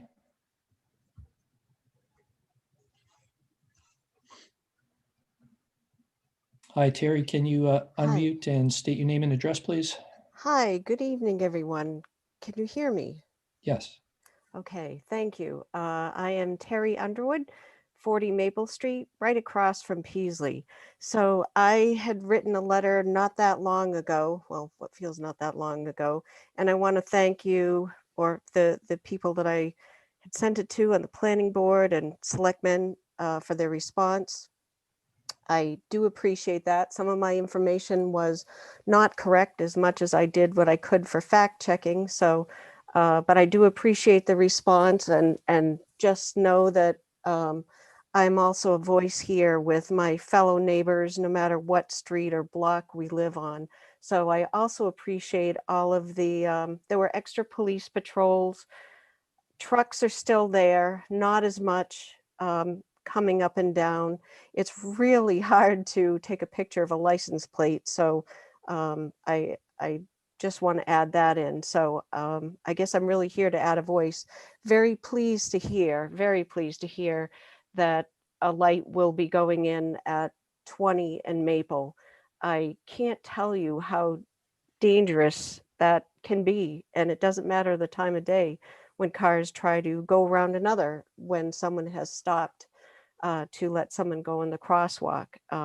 So I'm very grateful for that, and want to encourage people to keep trying on this board and in public to have the rest of the other whatever intersections to go in, and hopefully I can be part of that help.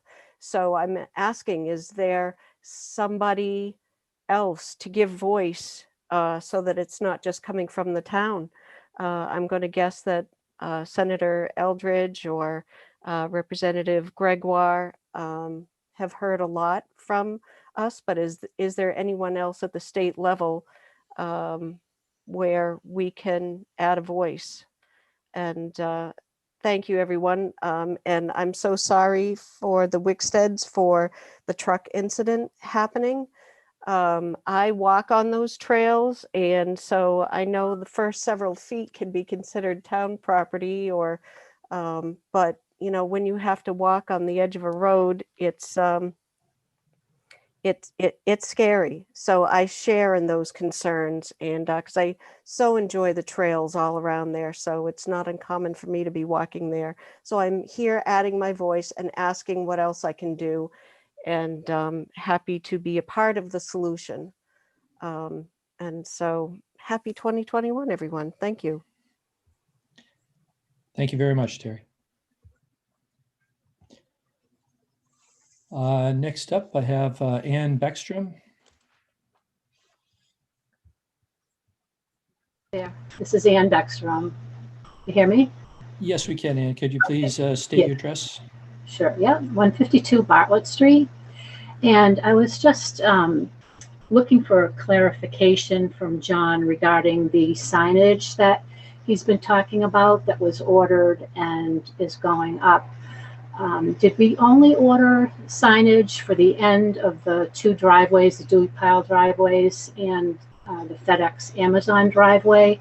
Or did we also order signage for the intersection of Bartlett and Lyman that would be directing trucks coming off Lyman that the preferred route is to go right towards 495? And that, I think, would eliminate some of this residual traffic, truck traffic that is going left down and through the residential area. And I had asked about this during the December meeting, and I don't know that I really ever got an answer.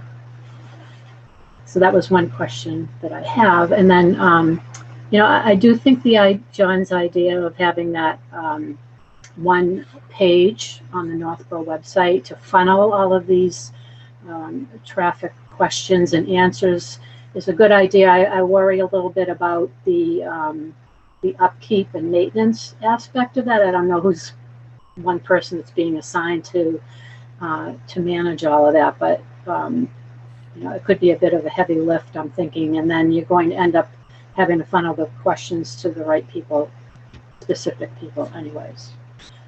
So I think that's basically it for now. Okay, John, do you want to respond to the question concerning Bartlett Lyman intersection and signage? Yeah, so in terms of signage, so that just so everybody's clear, the town isn't ordering the signage. What we've done is we've designed the signage that we have requested for the facilities to install. They have agreed to that. They're ordering it and they will install it on their private property. So that's where things stand with that. As far as any kind of signage in the right of way, you heard the DPW director refer to the it's the manual of uniform traffic control devices, and so basically you can't put signage in a right of way on a public way that doesn't comply with that. So we can't put signage up telling people not to go down the street unless it has an approved truck exclusion. So.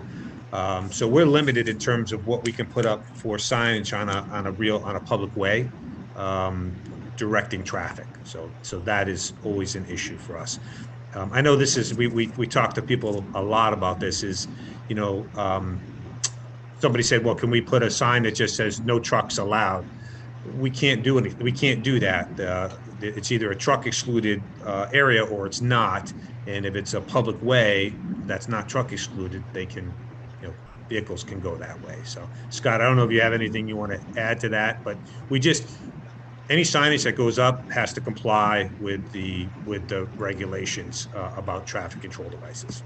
So we are adding some signage at the end of Lyman Street on Bartlett Street, so vehicles facing the T intersection while they're on Lyman Street. Yep. We'll see diverging chevrons and a 495 symbol with a right arrow, similar to the 495 right arrow we're going to be placing at Cedar Hill. It kind of gives the vehicles the horseshoe loop to go around. We are allowed to put up informational and directional signs. Where requests have come out that say no trucks or trucks right turn only, we cannot do that.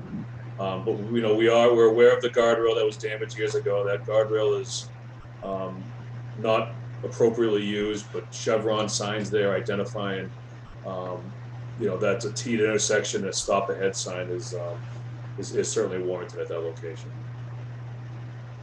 It should be understood as well through the chair that the sign companies are so backlogged right now. We're having months of lead time to purchase signs.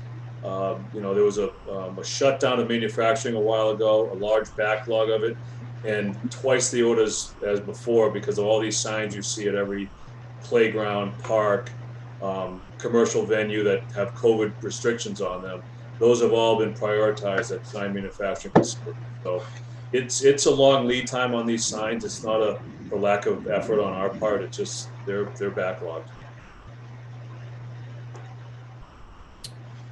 Ann, you had another 30 seconds or so. Are you complete, or is there anything else you'd like to? Yeah, I'll just say, I think that would help somewhat if there are those chevron signs that are directing traffic towards 495 or Route 20 to go right versus left. But, I don't know if the FedEx company up off of Beaman, if you've talked to any of the management there to, make them aware of the problem such that they're having their trucks tend to not go left and to go right. If we can just communicate that through their executive management, maybe that's helpful. I don't know if that's already been done or not.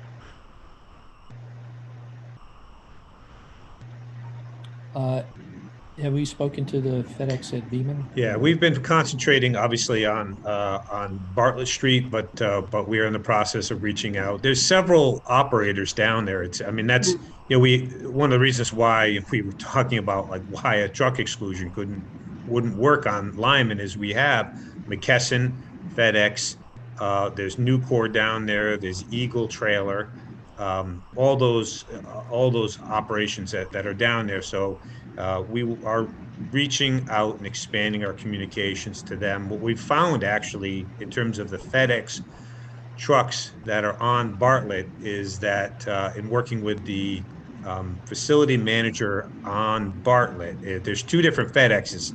There's FedEx Freight and there's FedEx Ground, and they operate like two completely separate companies.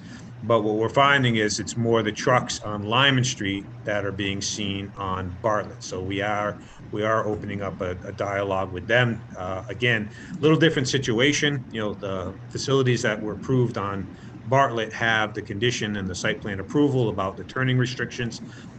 Not the case with the facilities on Lyman, but again, we're going to try to work with them and encourage them to take the right, which is the conversation I had with the DPW director about putting the signage up. We can't say no left-hand turn, but we can encourage folks, hey, if you're trying to get to 495, take a right. That's the most efficient way to get there. So that signage we can put up. But yeah, we're going to continue to expand the conversations. Thank you very much, Ann. Okay, thank you. Do I have any more time? If you have one more comment. Sure. All right. One more question that I had back in December was around our ability to put up signage around trucks not using their air brakes in this residential area, because that's another big issue that we've been having is with these big, huge trucks using their air brakes, also known as Jake brakes, I guess. There's no real reason for them to be using that, and it is a big annoyance for all of us in this neighborhood. So I didn't know if we had the capability of investigating doing that. So I've seen it in other towns and states. Yeah, through the chair, if I may, that is something, Ann, that we're looking at. It would more than likely require a bylaw in order to put signage up and enforce, but we are investigating that. Thank you. Thank you, Ann. Next up, I have Jen. Jen, I apologize if I get your name wrong, Scalise or Scalisi. Let me bring you in and you can correct me. It's Scalise, Jen Scalise. I'm at 206 South Street. So I'm right at the downhill turn on South Street. And I think we all have seen the trailer that goes up and the speeds that happen. I've lived here for about 3 or 4 years now, and I've seen several accidents, pretty bad ones. And I know that I've been in touch with police multiple times and spoken to Mr. Charpentier and others about these issues, reached out to selectmen. It seems that we have a lot of traffic issues, and thank you all for all of the work that you're doing on those and on our COVID response and all of the other things that you're working on. I can see clearly that it would be a lot of stress to be stretched that thin. So to me, creating a safety and traffic committee that could address not only the new concerns as we move forward, as our master plan committee is supposed to do, but some of the lingering concerns that really haven't been addressed. And I totally understand that there's a backlog of ordering signs, but as a traffic and safety committee,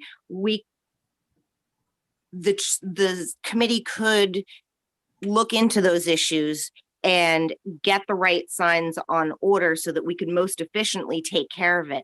I liked the idea of having something temporary just to get through that backlog. And then certainly I think that the website could be a really great resource, but there are a lot of smaller issues that have gone on far too long in some of the smaller neighborhoods that are not the big concern right now. And so it's going to take a long time to get to them. And I'm very concerned, just as my neighbors are, for my children's safety. And I know that there have been many concerns stated through many emails and comments around surrounding this area, particularly since there is a park and there are sidewalks going from the park to town. And that's something that we should take a look at, keeping those sidewalks safe. And certainly, again, I understand that you guys are working your hardest. So although you may say to us, yes, you're going to look into it, that might not be feasible. And again, for that master planning committee, not top on their agenda, but safety as a parent is my top agenda.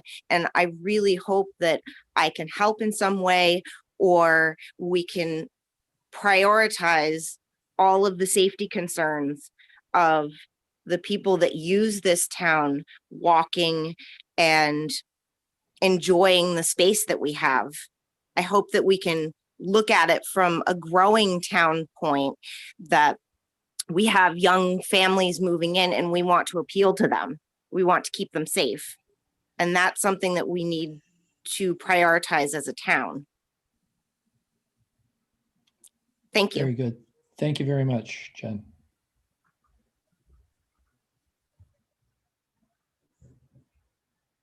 Next up, I have Janine. I think it's Janine Callahan. If I got that wrong, Janine, please correct me. Hi, can you hear me? Yes. Can you guys hear me? Yes, we can hear you, Janine. Can you please state your full name and address, please? Janine Callahan, 6 Brook Lane. Yep, please proceed. So there are a couple things that are resonating with me as I listen to this meeting. And I appreciate the public hearing. I think it's awesome. But the first thing is, I have to say I agree with a couple of my friends' comments that we do feel like we're bothering the town. If it wasn't supposed to be received that way, it certainly is. That is not our agenda, is to bother anyone, but we feel like we weren't getting anywhere and we consistently had to follow up. So again, I just, I hope you all understand how that's being received on our end, is that we're a nuisance and we're bothering everybody, and you all have much more important things to worry about on your agenda, as we do. We're also dealing with COVID and the pandemic and our children. The next thing that's resonating with me and that I don't understand is why the town is so dead set against a traffic safety committee. If you look at every other town's website surrounding us, they all have them and they're all willing to help. I mean, as Susie stated, you have residents that are willing to help. We're not here to muck up the waters or make anything any more confusing, but we're here to help. It's our town, it's our children's safety, it's the residents' safety, and we just want to help. I also, I do have one other well, two other questions. The page that you guys plan on putting up on the website, when is that going to be up and running and working and residents able to start asking our questions? I believe that's a proposal this evening, and so it's kind of pending an approval of the board to go ahead and do that to some extent. Okay, so hopefully we'll have an answer by the end of the meeting as to whether that is approved. And then I guess another question is, you know, the town can reach out to a state legislator for crosswalks, but not for a truck exclusion. And I'm a little confused as to why that is. I mean, why can we ask for help for certain things and not for others? So sure, John. Through the chair, if I may. So some are discretionary and some are not. The truck exclusion, the regulations regarding truck exclusions are pretty straightforward. And but as far as a flashing beacon on the state's right of way, they have sort of general policies and guidelines, but they have discretion there. You know, it's like changing a speed limit sign. You know, we don't have the discretion to change a speed limit. It's based on a speed and traffic study. So that's all heavily regulated. Whereas the flashing beacon is more, well, again, it's more their policy and within their discretion to allow something or not allow it. It's not black and white. Okay. Janine, you have about 30 seconds.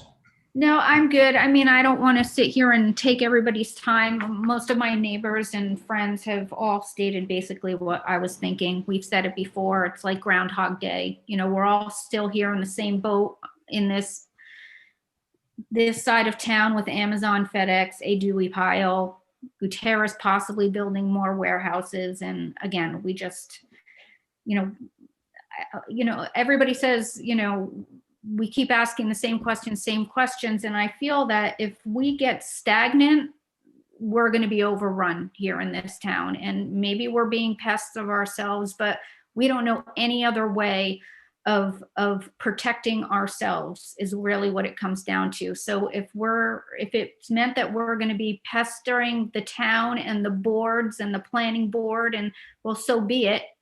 But again, Amazon snuck up on us because we didn't know about it. And now we know, what's in the sight lines with Gutierrez and, you know, building roads over, or, you know, groundwater. And now our eyes are open. And again, if we feel if we get a little bit stagnant and we don't fight, then we're going to be overrun. And this is not the town that we all chose to move to, is a warehousing town. So.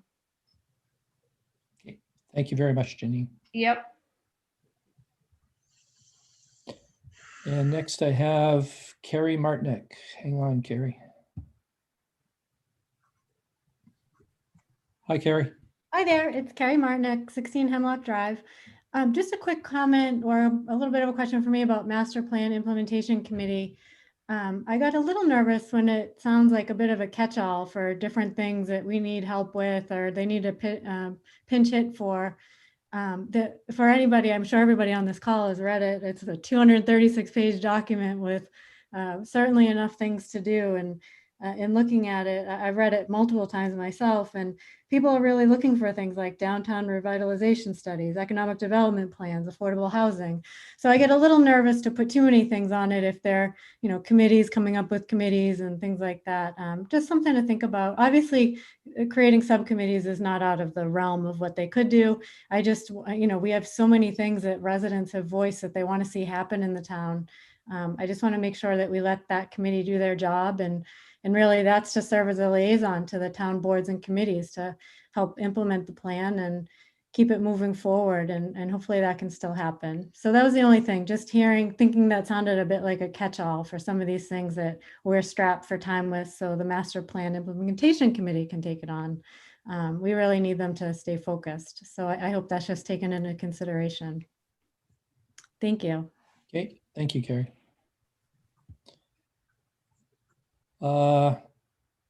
I don't have anyone else with hand raised. If there's anyone connected who hasn't spoken yet and would like an opportunity, please raise your hand now. We've got Laura Folsom. Hold on, Laura. Hi, Laura. Could you please state your name and address? Hi, yes, thank you. Laura Folsom, 4 Laurel Avenue. In lieu of some of the comments that I've heard tonight and listening to both sides, I would like to suggest perhaps we put a stoplight at where Lyman Avenue meets Bartlett Street. I think that would definitely slow the traffic down, slow the trucks down. And that way, perhaps as they proceeded down Bartlett Road, as they're approaching Route 20, maybe they would be going a little bit slower. I'm very, very concerned for the students and the families that live and attend school in this area. And I'm afraid it's just a matter of time when we have a terrible accident. Thank you for your time. Thank you, Laura. Is there any comment from town staff about that proposal? Because we've just also had mentioned that putting in lights and other kinds of traffic regulating devices is subject to various kinds of approvals or regulations. Yeah. Scott? Yeah. Scott Yeah, Sharpton, I mean, John Deputy indicated Director. clearly the manual and uniform traffic control devices identifies what warrants a stop control, signalized intersection. Right. And they specifically state that stop control on a through street shall not be used for speed control. It's just not a safe procedure of a use of a stop sign. So we've had that request in other locations as a means of traffic calming. And they specifically cite that that's not a recommendation. Okay, so that would apply either stop sign or a light for that purpose. Yeah, a light requires a lot more of a warrant analysis for determination.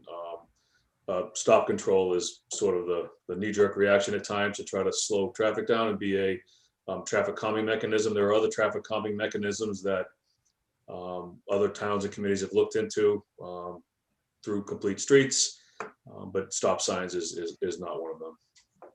Yeah, okay. Thank you for that clarification, Scott. I next have Anthony Zeiton. Hold on, Anthony. Hi, it's Laura. Can you hear me okay? Yes, Laura, we can hear you. Can you please state your full name and address?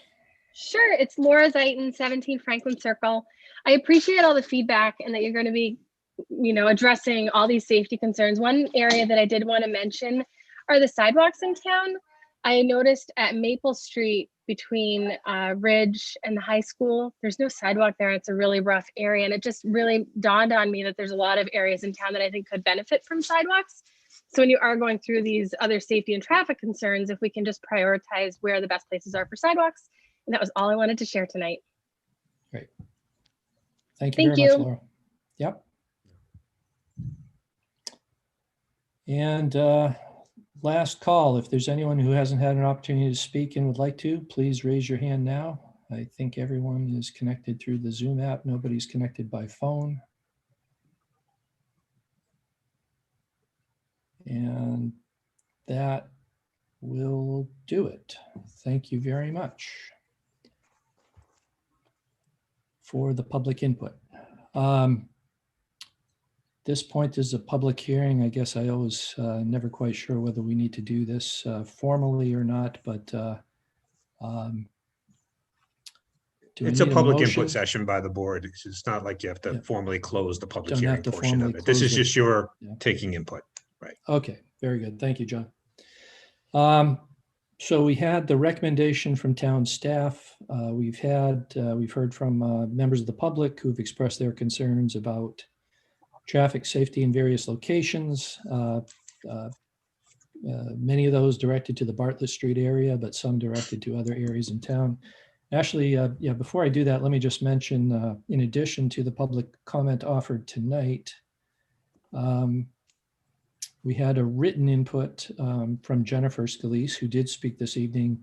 Additionally, the board received written requests from Judy Boyle at 10 Hawthorne Circle, Robin Gallagher at 27 Meadow Road, and Rebecca Foley Mahopoulos at 6 Mohican Ave, all basically asking for a traffic safety committee or review board, as they all phrased it. So discussion by the board. We have the, as I said, the proposal by town staff. They've been addressing some of the specific issues on an ad hoc basis, in a sense, and continue to work with the companies in the upper end of Bartlett Street to try to resolve any continuing issues. The suggestion was to try to consolidate some of the communications and information on a town website page, and then somewhat longer term to work through the master plan implementation committee.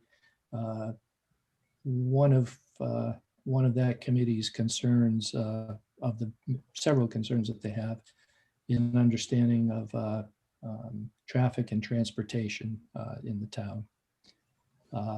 Some of the respondents we heard from tonight have continued to advocate for a specific traffic and safety committee to be somewhat more quickly responsive to some of the concerns than might be the case through the implementation committee. Nevertheless, establishing any committee has costs involved in terms of staff time to support the efforts of that committee. So I'll invite any comments or questions from members of the board. I had Scott Rogers with his hand up first. Tim, you're next. All right, thanks, Jason. So I guess from my thoughts on this and trying to frame the best way to proceed, I think collecting issues through the form-based input, like we see for a report an issue, should continue to happen, because that provides some structure in routing that issue to the appropriate staff member, department, and enhancing the website to have frequently asked questions like format to communicate back out what's happening. I think those are great ideas.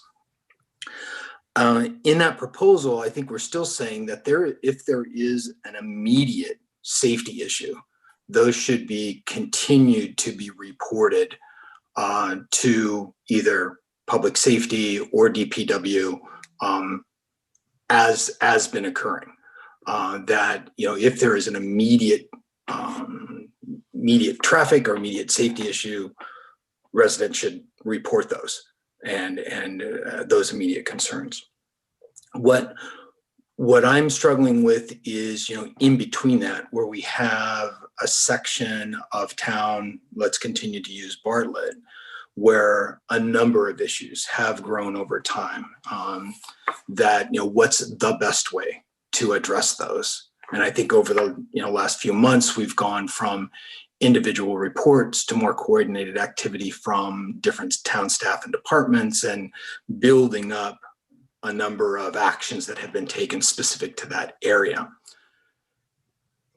And I think that would continue to occur, that if there was a particular area in town where issues were building up, we'd divert additional attention through town staff, departments, boards, and committees to, like we're doing around Bartlett.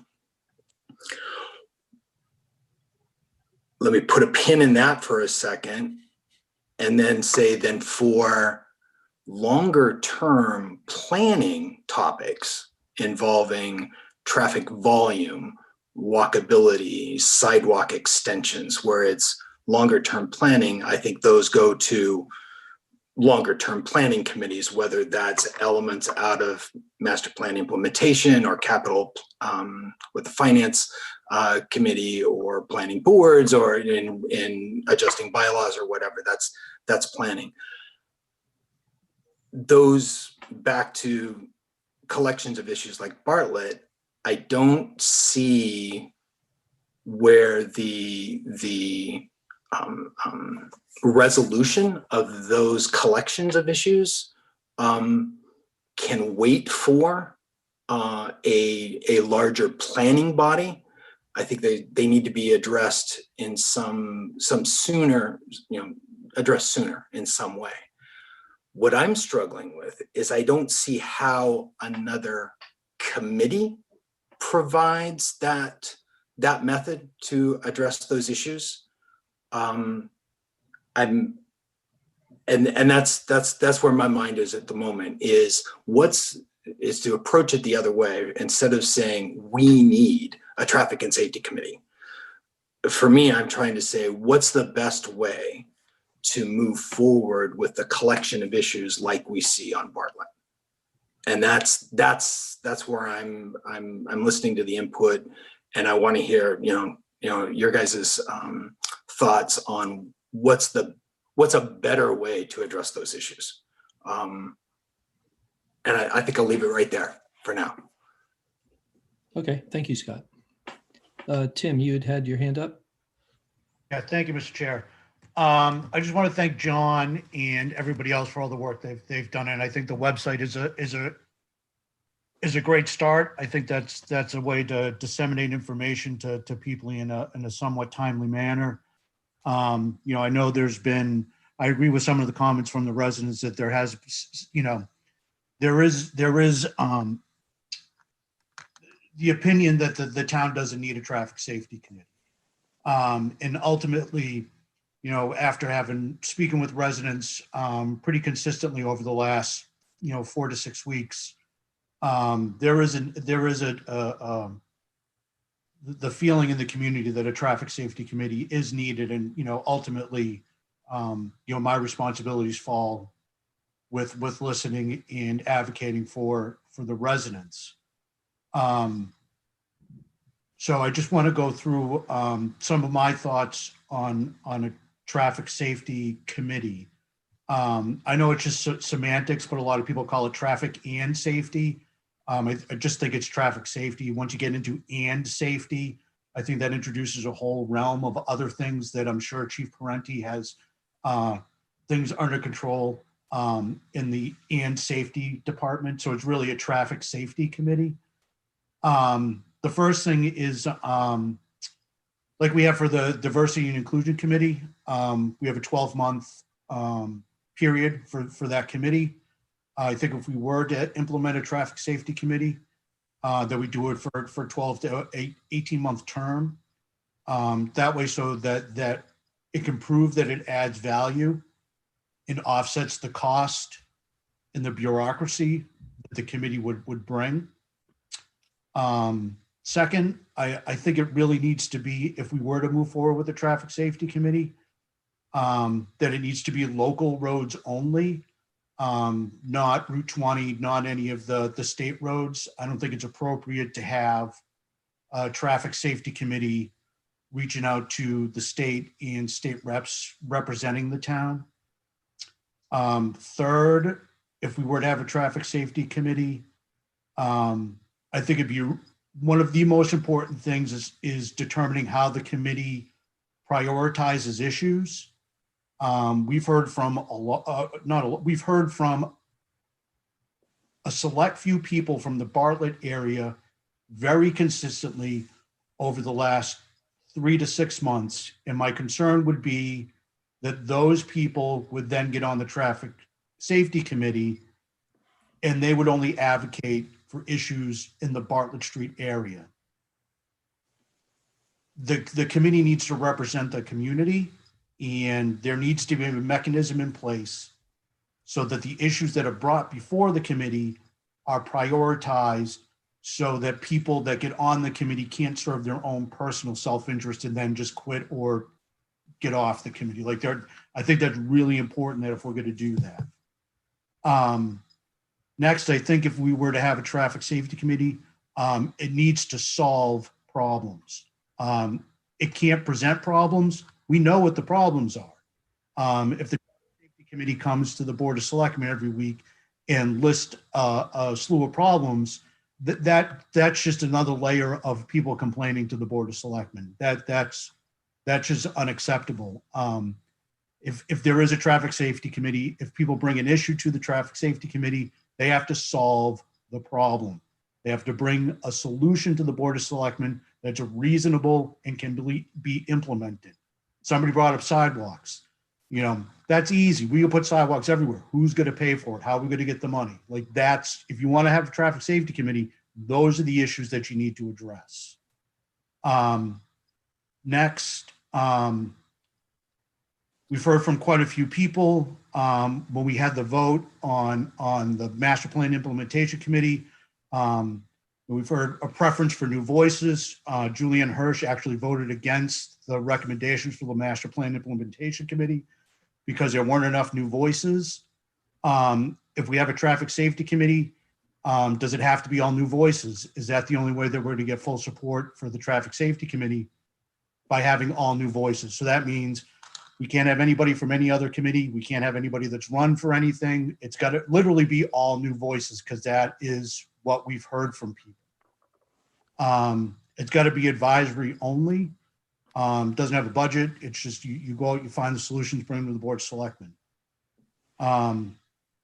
Obviously, I hope people realize that if there is a traffic safety committee that you have to follow open meeting laws.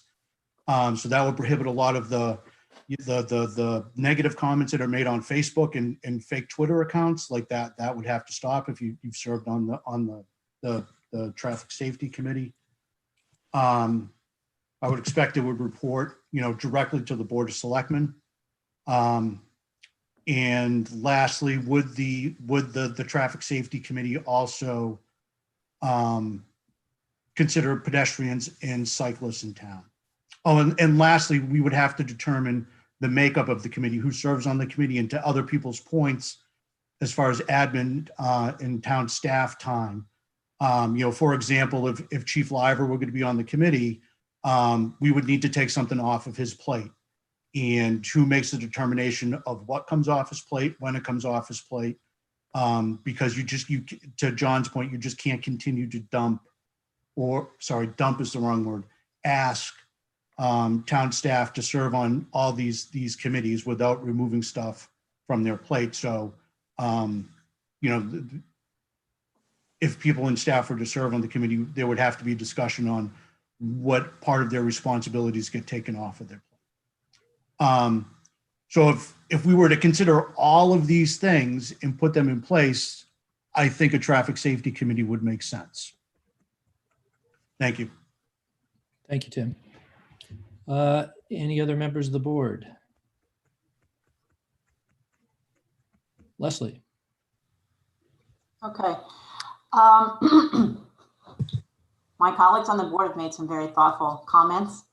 And yeah, we've heard, requests for this for the past few months from, I would say, a select few people who feel very strongly about it. And I guess I'm looking at it a little differently than Tim is right now, because I would prefer to go with another starting point, which is John's recommendation, and start with the town page and see what the value added is with that.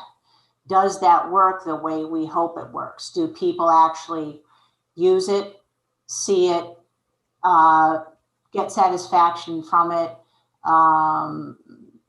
feel that town staff is hearing their concerns, that the information is posted timely? There are some logistical things with working a page like that, as one of the callers had mentioned. It could be a lot for someone to have to manage. But if to me, it's a great way to start, because as someone else mentioned when they called in, what about the lingering issues? Well, let's get those lingering issues on that page. Get the new issues on that page. Let's have some sort of functionality where the requests or the comments that are made are acknowledged. It's obvious that they have been seen and acknowledged by staff, and maybe there's some sort of time frame put on when someone can expect an answer. But I do like the idea of a town page. I like the idea of using our town website. We have improved the town website. David Kane has worked very hard to make it a very readable, very pleasant website to use. Let's use it. It's a great way to disseminate information. Just because someone lives on, let's say, Davis Street doesn't mean they don't have an interest in a Bartlett Street issue. So I think it's important for everyone to be able to see the answers to all these questions and know that they have been asked and it's been answered. I've, been on the board and answered a lot of the same questions over the years and wondered, gee, how can we get these answers out to everybody so everybody is satisfied that something has been addressed. It's obvious to see from replays how many people view our meetings, but I'm not convinced that our meetings are viewed by the great majority of the community. But I think if we can steer people toward the website and announce on town news that we're going to have a page available, that people are more than welcome to submit their concerns, whether it's a lingering concern, a backlog concern, new concern, that it will be acknowledged and it will be addressed. And I'd like to see how that works. If it looks like it's going to be logistically difficult or too much of a burden on the already thin staff that we have, then maybe we look at whether or not another committee is needed. Now, as far as another committee, whether someone submits a concern through the town website or whether there is an issue that's brought from the traffic safety committee, either way, it involves the same staff person to have to look at this. It doesn't change how staff is going to approach it and work on it. It's still going to be funneled to the same person. But with the use of a town website, everybody gets to see what's being worked on and everybody gets to see the reply. And people can be reminded on a regular basis through town news, through our meetings, through cable, that we have this site and that people are welcome to take a look at it. So I would recommend that we go with John's recommendation. I think it was a very thoughtful approach in his discussion with staff. I like what I heard tonight.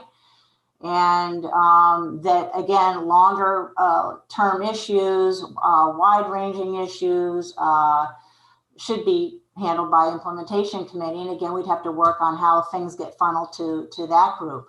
So there are some logistics, but I do like the idea of what John has presented here this evening, and I'd like to have a go at that and see the value added to that first before we implement a new committee at this time, based on what's going on with the town and staff and COVID and so forth. And believe me, callers are not an irritant at all. I don't think anybody should feel they're dumping on us, but I think they have to realize that it's one of many things going on in town and staff can only do so many things at once. So I do think a town page would be a wonderful way to start. Thank you, Leslie. Julianne? Thank you. Yeah, I'm trying to sort through all that I've heard tonight, and it has been a lot, and it has been a lot over the last few weeks. Personally, right now, I don't know. I would like to actually get more information. We haven't heard anything from Amazon yet about how their operation is going to work and the impact that's going to have. I know that planning board has invited CMRPC to talk about some of these issues, and I'd like to hear what they have to say. And also, I just kind of randomly Googled traffic safety committees in Massachusetts, and a lot of towns have traffic safety committees.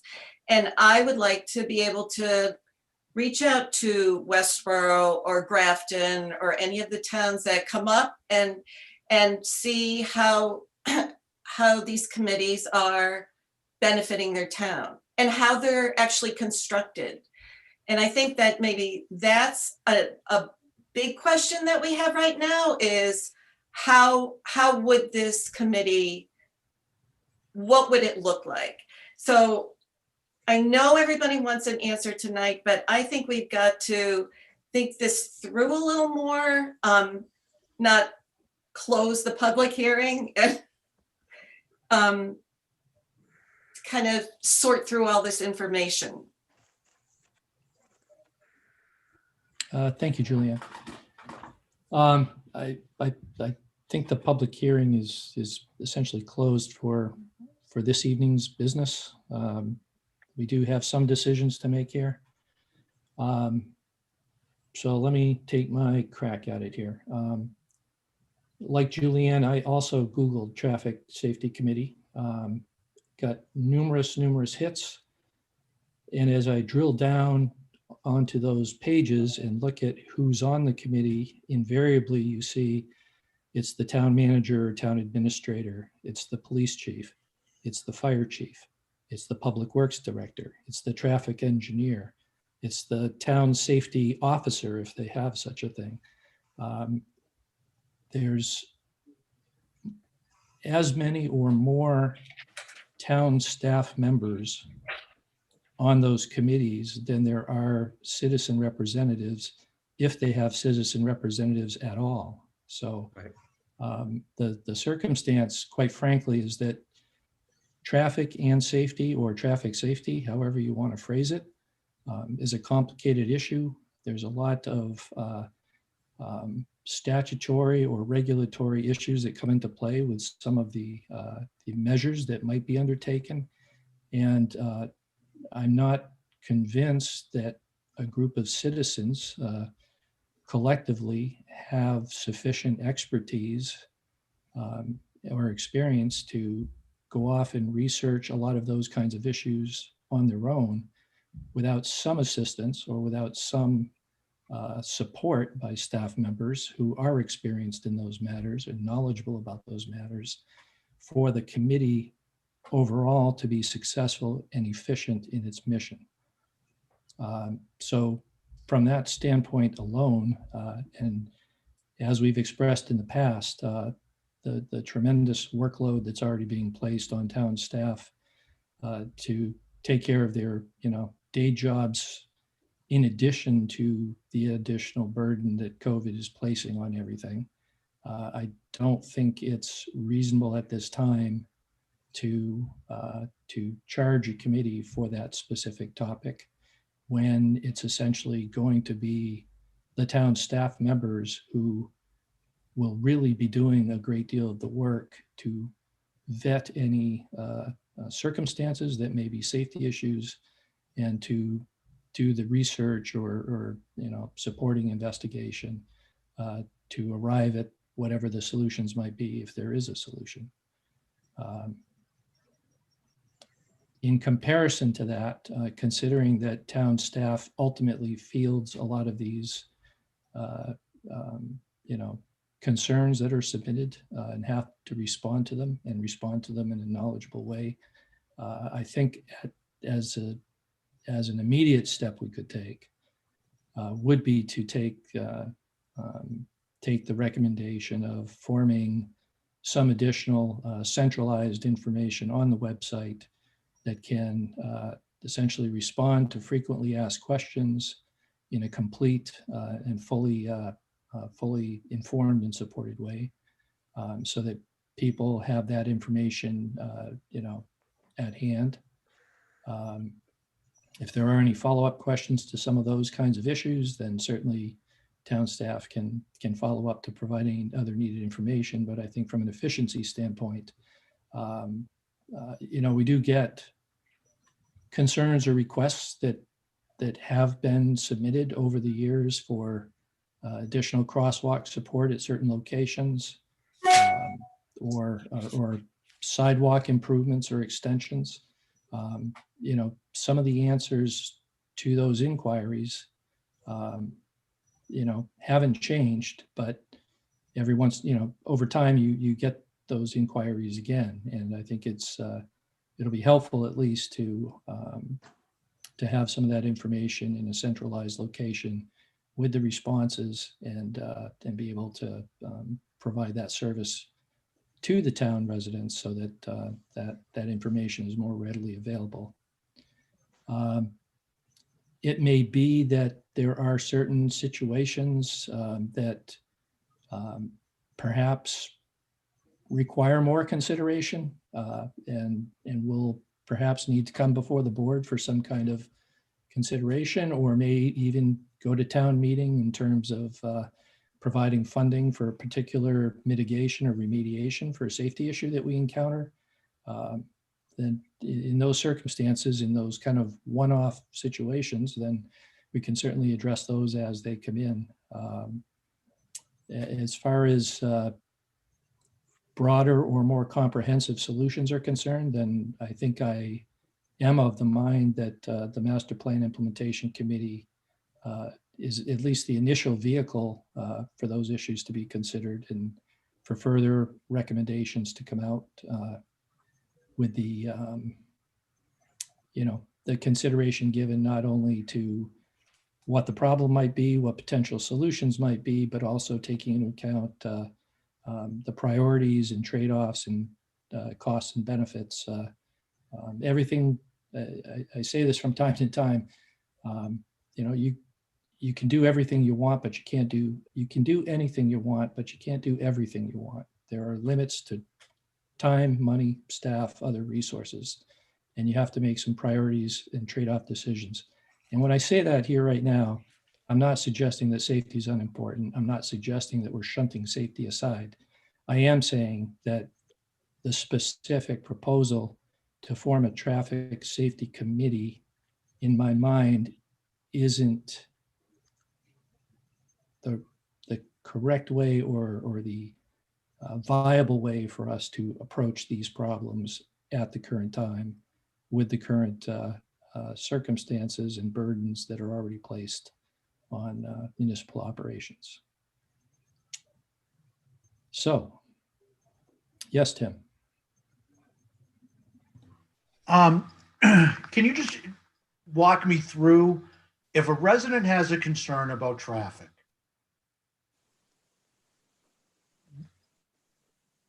how would that process work? I'm just confused. It's like, because I'm going to be on the Master Plan Implementation Committee. How is the Master Plan Implementation Committee going to be involved in resolving traffic issues on Bartlett Street?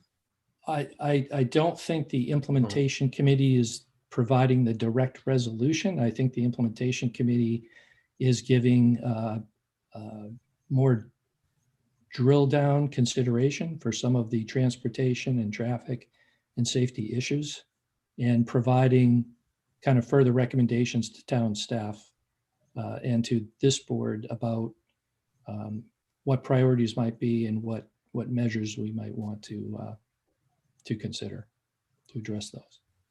So a resident would go make a submission on the website. It would get answered by town staff, get posted to the website, and there would be no, the Master Plan Implementation Committee would have no part in that process. I suppose it depends on the specific concern. I mean, there are some what I would consider to be very localized issues that wouldn't perhaps be a broader concern that the implementation committee would have to take under consideration. Well, I see like the implementation committee, like with the Kimball Sand project that's going on by Northborough Crossing. At some point that's going to end. At some point something else is going to go in there. I could see the Master Plan Implementation Committee saying these are the types of things we'd like to see in there.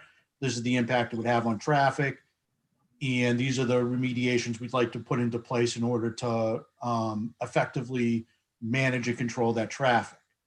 Like I could see the Master Plan Implementation Committee doing that, but if a resident has a concern on Northgate and the traffic that goes down Northgate, like the Master Plan Implementation Committee has no role in resolving the problem on Northgate, correct? Scott Charpentier, DPW. Yes, you have something? Yeah, through the chair. You know, in a former public works position, we had a Master Plan Implementation Committee. They broke out into a handful of subcommittees with focuses. One was on downtown revitalization. One was on pedestrian and traffic improvements. And I came on to present concerns, focused areas where there are issues, global issues that have been presented to the Public Works Department, i.e. crosswalk safety in and around schools was one of the issues they had. They had no idea that I had a dozen reports of crosswalk safety issues around the schools. They brought me in. I gave them an update and an executive summary of what's been going on since my tenure from a traffic perspective. So they got a little bit of a sense of what neighborhoods are reporting. So we could see a traffic safety committee be born out of the master plan implementation committee. That's not uncommon. I'm sorry, John. Potentially, yes. Potentially, yes. Okay, John, I get questions from residents on this stuff, and I just need to know how to direct them to get resolution to their issues. Yeah, look, I guess where I'm coming from is, look, we have a master plan implementation committee. I imagine coming out of that, there's going to be a lot of goals, objectives, and potential initiatives and committees. And I just want to have a coordinated effort and process by which the town is going to, and the board is going to determine what are those priorities and where do you want staff to be focusing and spending their time on, as opposed to, just adding committees. There's lots of well-meaning and committees that you can add, but to the point that was made, look, the reality is, in terms of traffic safety, it's going to be the police chief, the DPW director, myself, and engineer. You heard probably 3 or 4 suggestions tonight about why don't you put up a sign that says this, that'll solve the problem. Well, there's lots of regulations and rules that govern what you can and cannot do, where you can do it, and how you go about approving that stuff. So I just want, if we're going to form a traffic and safety committee, then we need to be clear what exactly it is, how it's made up, how and what is that priority in relation to whatever else is coming out of the master plan implementation committee. Right now look, we're thin. We're a very thin organization to begin with, but we're particularly thin and spread very thin right now with the pandemic and all the issues that's bringing forward to us. But on a day-to-day basis, if someone is asking for a stop sign or a crosswalk or has a question about a sidewalk, that's going to be handled by staff on a day-to-day basis. It is. But if you want to get into, should we become a complete streets community? Because it's great, you can get grants to do things like flashing walkways. Okay, that's great. But the reality is those grants come with a ton of strings and other expenses, and you need to be very clear about what you're doing, why you're doing it, and what the implications are. Again, it's going to be, the staff is going to be the ones that are going to be doing most of this.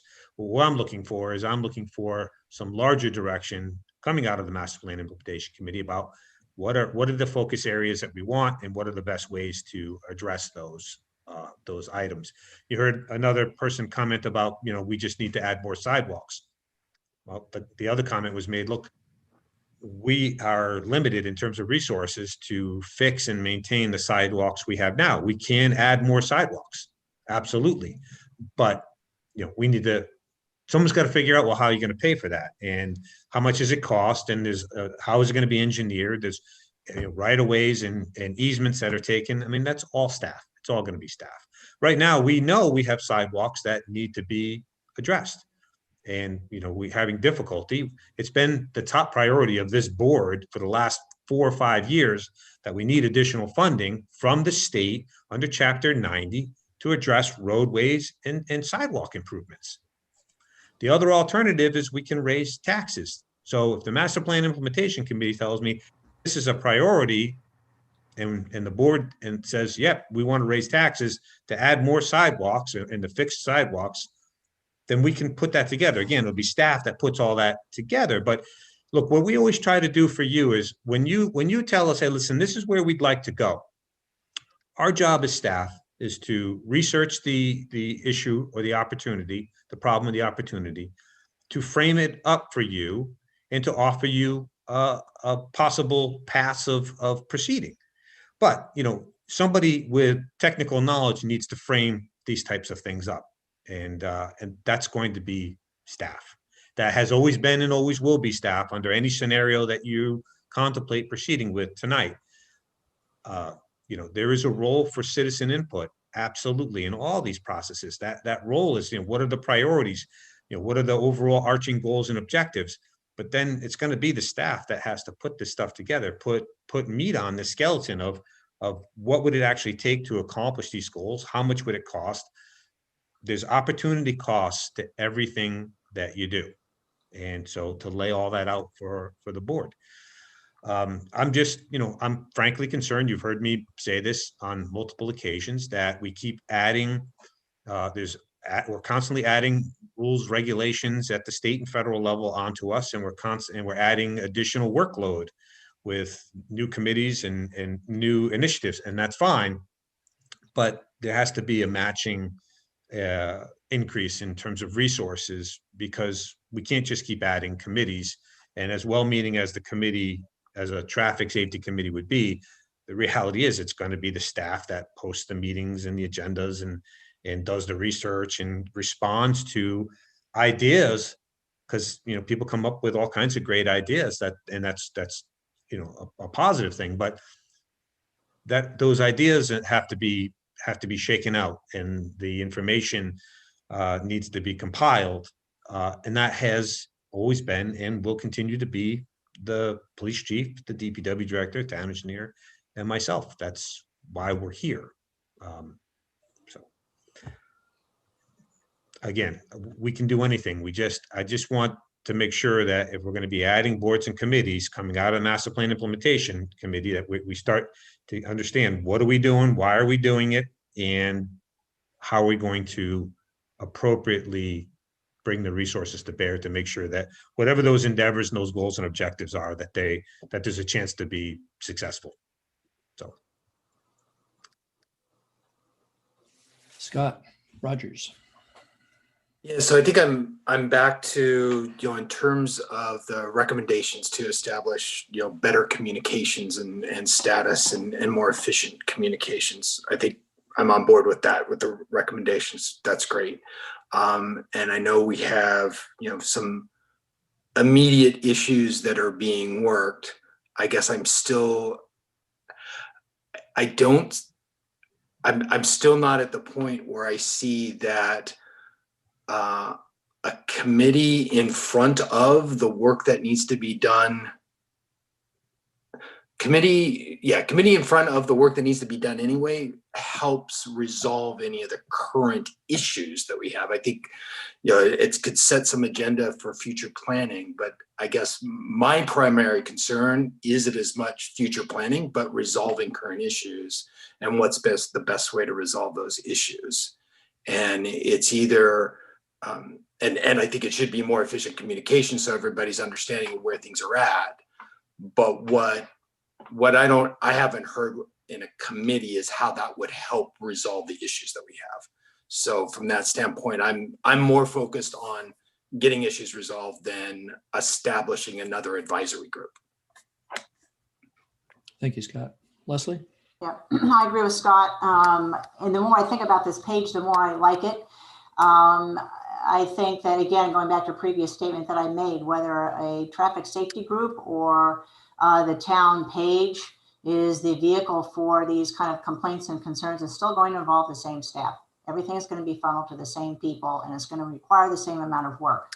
So I don't necessarily see a new committee right now being an advantage, but I do see a town page being a huge advantage, because one, if someone used the term bulletin board, and I think it's fantastic, because it means that if we post everything that's being asked and post the replies, people can, one, go in there and see what's happening, and two, they can see if it's already been asked before they submit a question. I think a lot of people in town would be surprised to see how many issues are actually being worked on, and that there is a history to a lot of these things, and that there are complications, there are rules and regulations. It's not that the town or the Board of Selectmen is sitting around doing nothing and just, waiting for something else to happen, or we haven't decided to put it in our budget. No, there are a lot of reasons why some things can't happen. So I feel that a town page would be a superb use of our town website, again, with the occasional prodding via town news and social media that this page is there and people should feel free to use it. So, and with the information remaining there, I think it would be a wonderful resource. I again would suggest that we see what the value added to that is and go from there as per John and staff's recommendation. Thank you, Leslie. Julianne? So, I think we can all agree that the bulk of the work and the expertise comes from our staff. But what the citizens are saying is that they have expertise in how they're living with this. And that needs to be heard. And it needs to be heard, and they need to have their voice in how we prioritize traffic projects and sidewalk projects and all the things that affect quality of life in a town. So one thing that made sense to me tonight was Mitch Cohen's suggestion that it be a short-term advisory kind of committee that is, because let's think this through. If the master plan implementation committee meets and forms a traffic safety committee, then all of this discussion tonight is Well, to be clear, the implementation committee doesn't have the authority to form any, I mean, they can form subcommittees themselves to grapple with certain topics. They don't have the authority to form another committee in town for a particular purpose that would have any authority. But they can recommend. They can make a recommend. So I want to be clear. Yeah, they can't form a committee. They can make a recommendation that a committee be formed. They still have to come back to the Board of Selectmen to make that decision. And when, Tim asked this question last meeting, when is the master plan implementation committee going to start their work? I don't know the status of the members of the committee in terms of the citizen members having cycled through their oath of office and training for open meeting law and conflict of interest.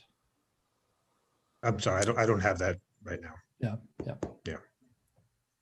Because part of it is going to be when that committee is operational is, again, it's another committee that we're going to need to staff.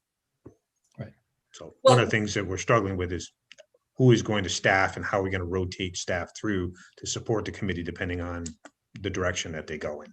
So that's a whole nother committee that all these same folks that we talked about are going to have to provide assistance to. So because it can't just be the town planner. It's gonna, I'm sorry, I didn't mean to interrupt you, Julian. I apologize. We just can't just add here's another committee that now is going to meet, on a regular basis. And, one of the things we need to figure out is how we're going to staff. Yet we're hearing a sense of urgency from a lot of people in town, a whole quadrant of town. And, I think as soon as we have answers to that, that would be very beneficial, I think. But the other thing that might be beneficial is if we can convey the necessary imperativeness of addressing traffic as a very high priority for the master plan implementation committee. Like you, Jason, I looked at the transportation and the master plan that was written up in January of 2020, and life has just changed, and work has changed, and how people walk around town has changed. And so I think that this is an area that deserves a very high priority if we are going to say that we're going to let master plan implementation committee be the body that addresses this. Thank you, Julianne. Any other comments?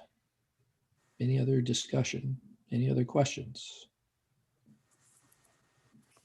I think, Julianne, to your point about, I think it was Mitch Cohen, right, who had broach the idea of not a standing committee, but a temporary committee, 12 or 18 months or something like that.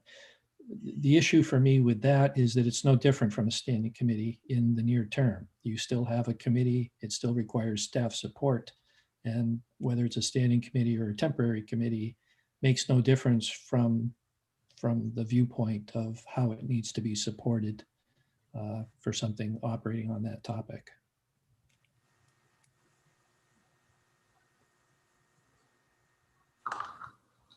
Scott Rogers.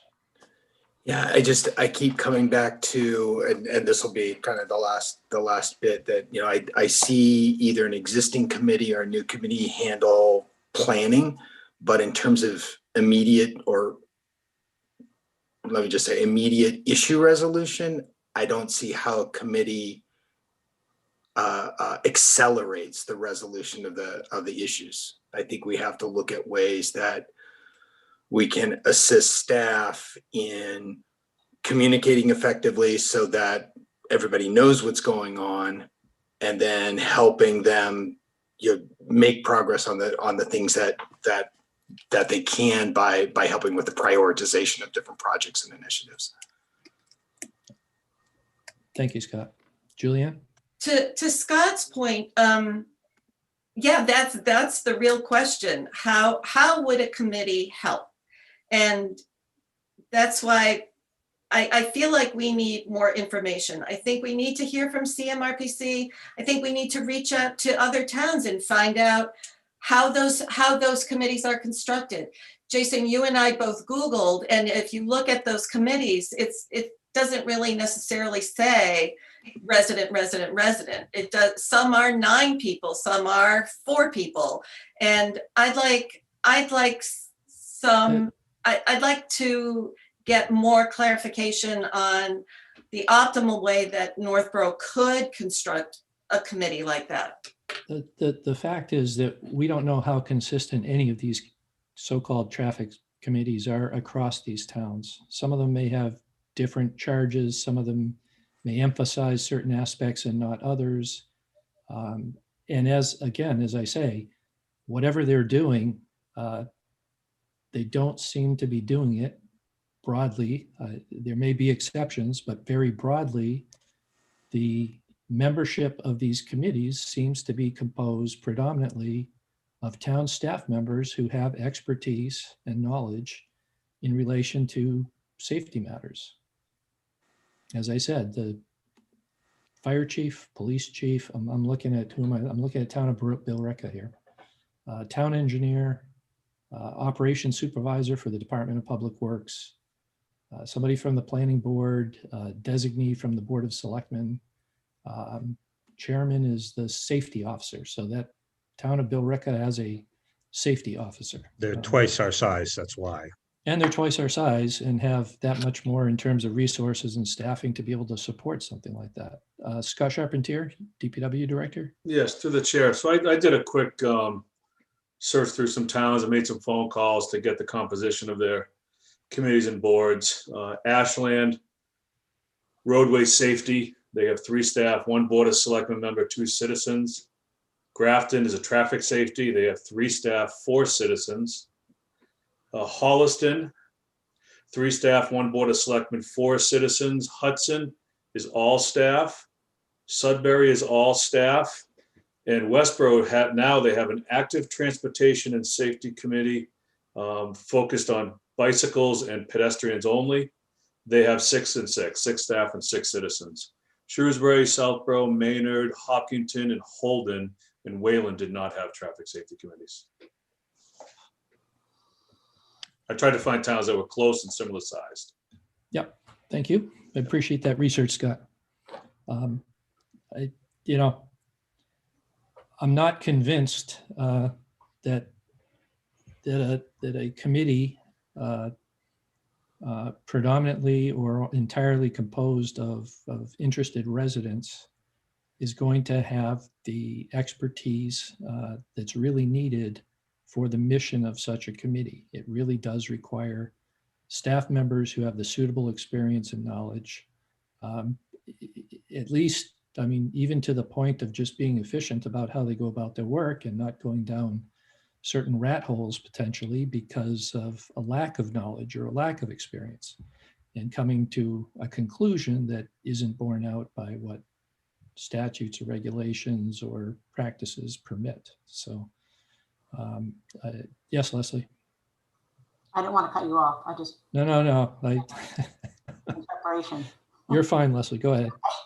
Yeah, I actually don't feel that we should kick this can down the road. I think that I'm not interested in deferring. I'd like to put a bid in for getting the town page going so that John, I'm guessing that David Kane would be the one involved with this as he was with the other parts of the town website, in designing a really interesting looking page where certain types of issues could be categorized so people could very easily see, is it a Bartlett Street issue? Is it a stop sign issue? Is it a Maple Street? Whatever it happens to be. But I think we just need to get going with it. I think residents, and I do understand their concerns. I share their concerns. I just don't feel that a new committee right now is the most efficient way of handling this, because again, we're still involving the same staff. So how can we more transparently go about this work? And to me, that would be this webpage. And I think we just need to get it going so that residents have somewhere to go to get this, so they can get started. Thank you, Leslie. And any other comments? Any other questions? Julianne? So I think we all agree that the webpage is a good idea. Although I would like to see it in operation for a couple weeks and then kind of get some feedback about it. So would it be agreeable to the board to, in 2 weeks at our next meeting, get some comments and see how that is working, and leave the committee, let us think through some things on our own, do some more research, and maybe continue this conversation at our next meeting. I personally would still like to talk to somebody in Grafton, somebody in Westboro, and see how effective these committees are. I did speak through the chair. I did speak with Westboro, with the assistant town administrator, who I happen to know pretty well, about this. And what she indicated to me was they were looking to consolidate or dissolve their traffic committee because it was being duped. They had made too many similar committees and there was too much overlap. And Becca works from Grafton. Becca can tell you right now how Grafton works. Through the chair, if you'd like. Yeah, Sure, through the please, chair, if I Becca. may. In Grafton, it's a little bit different. They don't have nearly the same level of development that Northborough does, so they're not dealing with a lot of the trucking issues. The Traffic and Safety Committee largely dealt with like requests for stop signs, crosswalks. If residents had deaf children, they would put in requests for deaf child sign, but nothing, you're not talking about like large scale town traffic issues. It was mostly enforcement. And then, through the DPW director, the engineer, and the police chief all sat on that committee. Thank you, Becca. Thank you, Becca.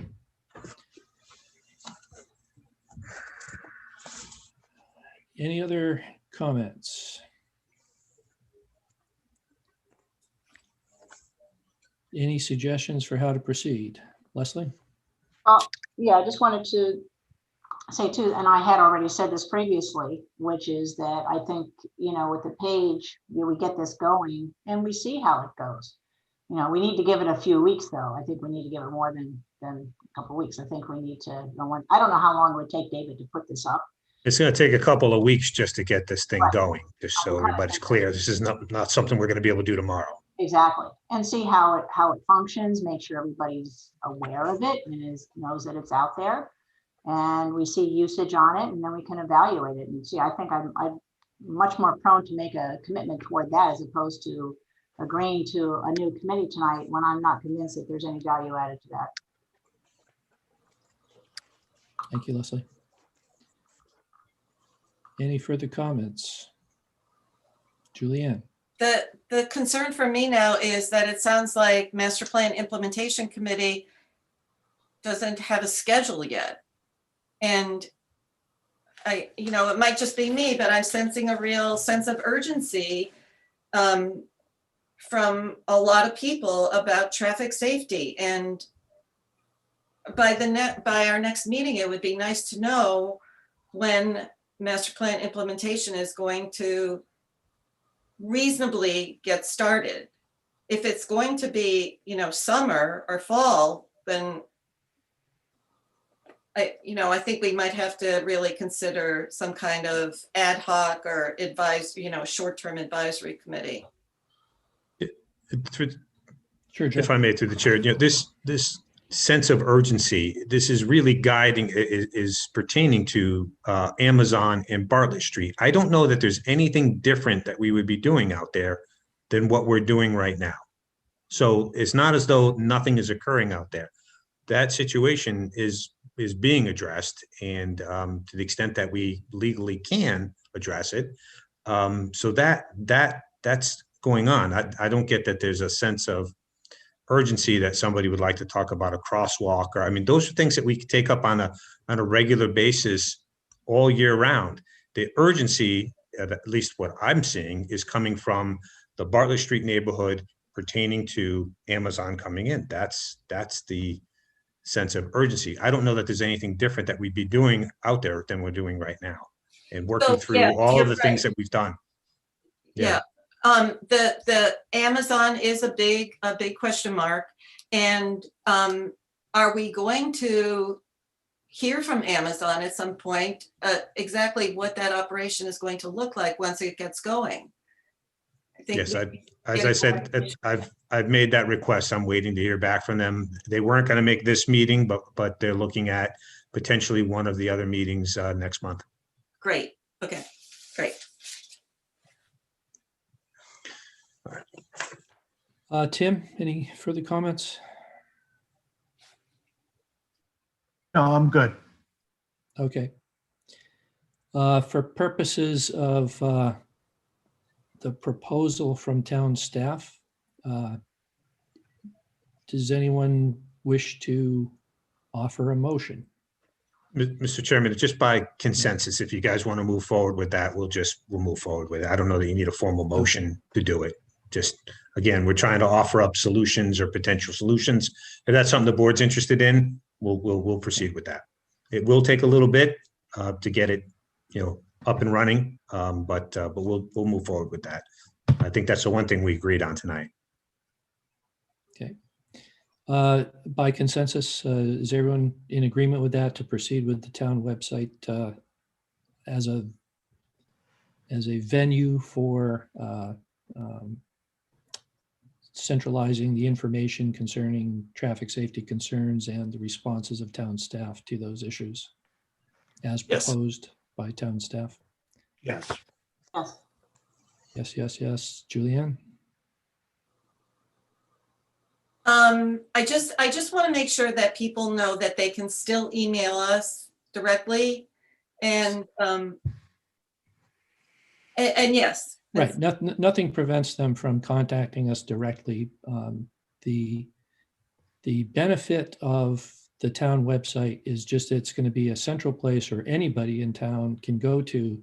You don't have to be on a particular email distribution to know about an issue and to understand how it was resolved. So certainly anyone can contact us individually or as a board if they like about a particular issue, but for the benefit of the entire town to be aware of all of whatever issues arise and how they're resolved or disposed of, then this provides that efficient point of contact for people to find what they're looking for.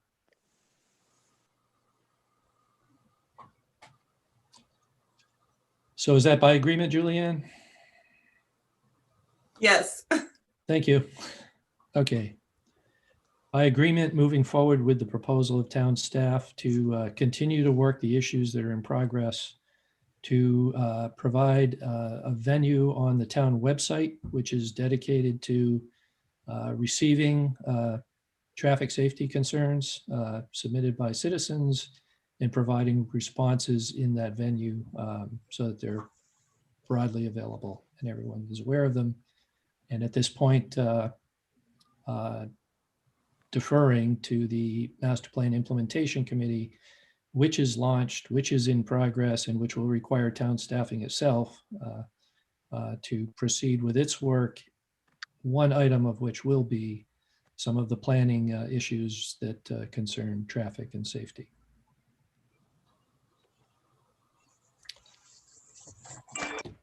Very good.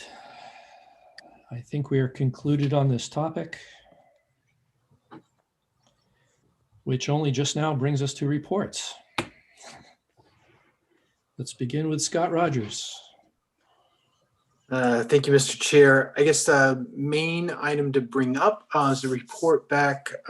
Community Affairs Committee is continuing to plan some events this spring promoting local businesses, so stay tuned for that information. And then in terms of the organization of that committee, Lisa Hodge is stepping down as chairperson. So if possible, I'd like to see if my math is right. She's provided services to the community for about 15 years. So if we could do something to recognize her service, that would be great.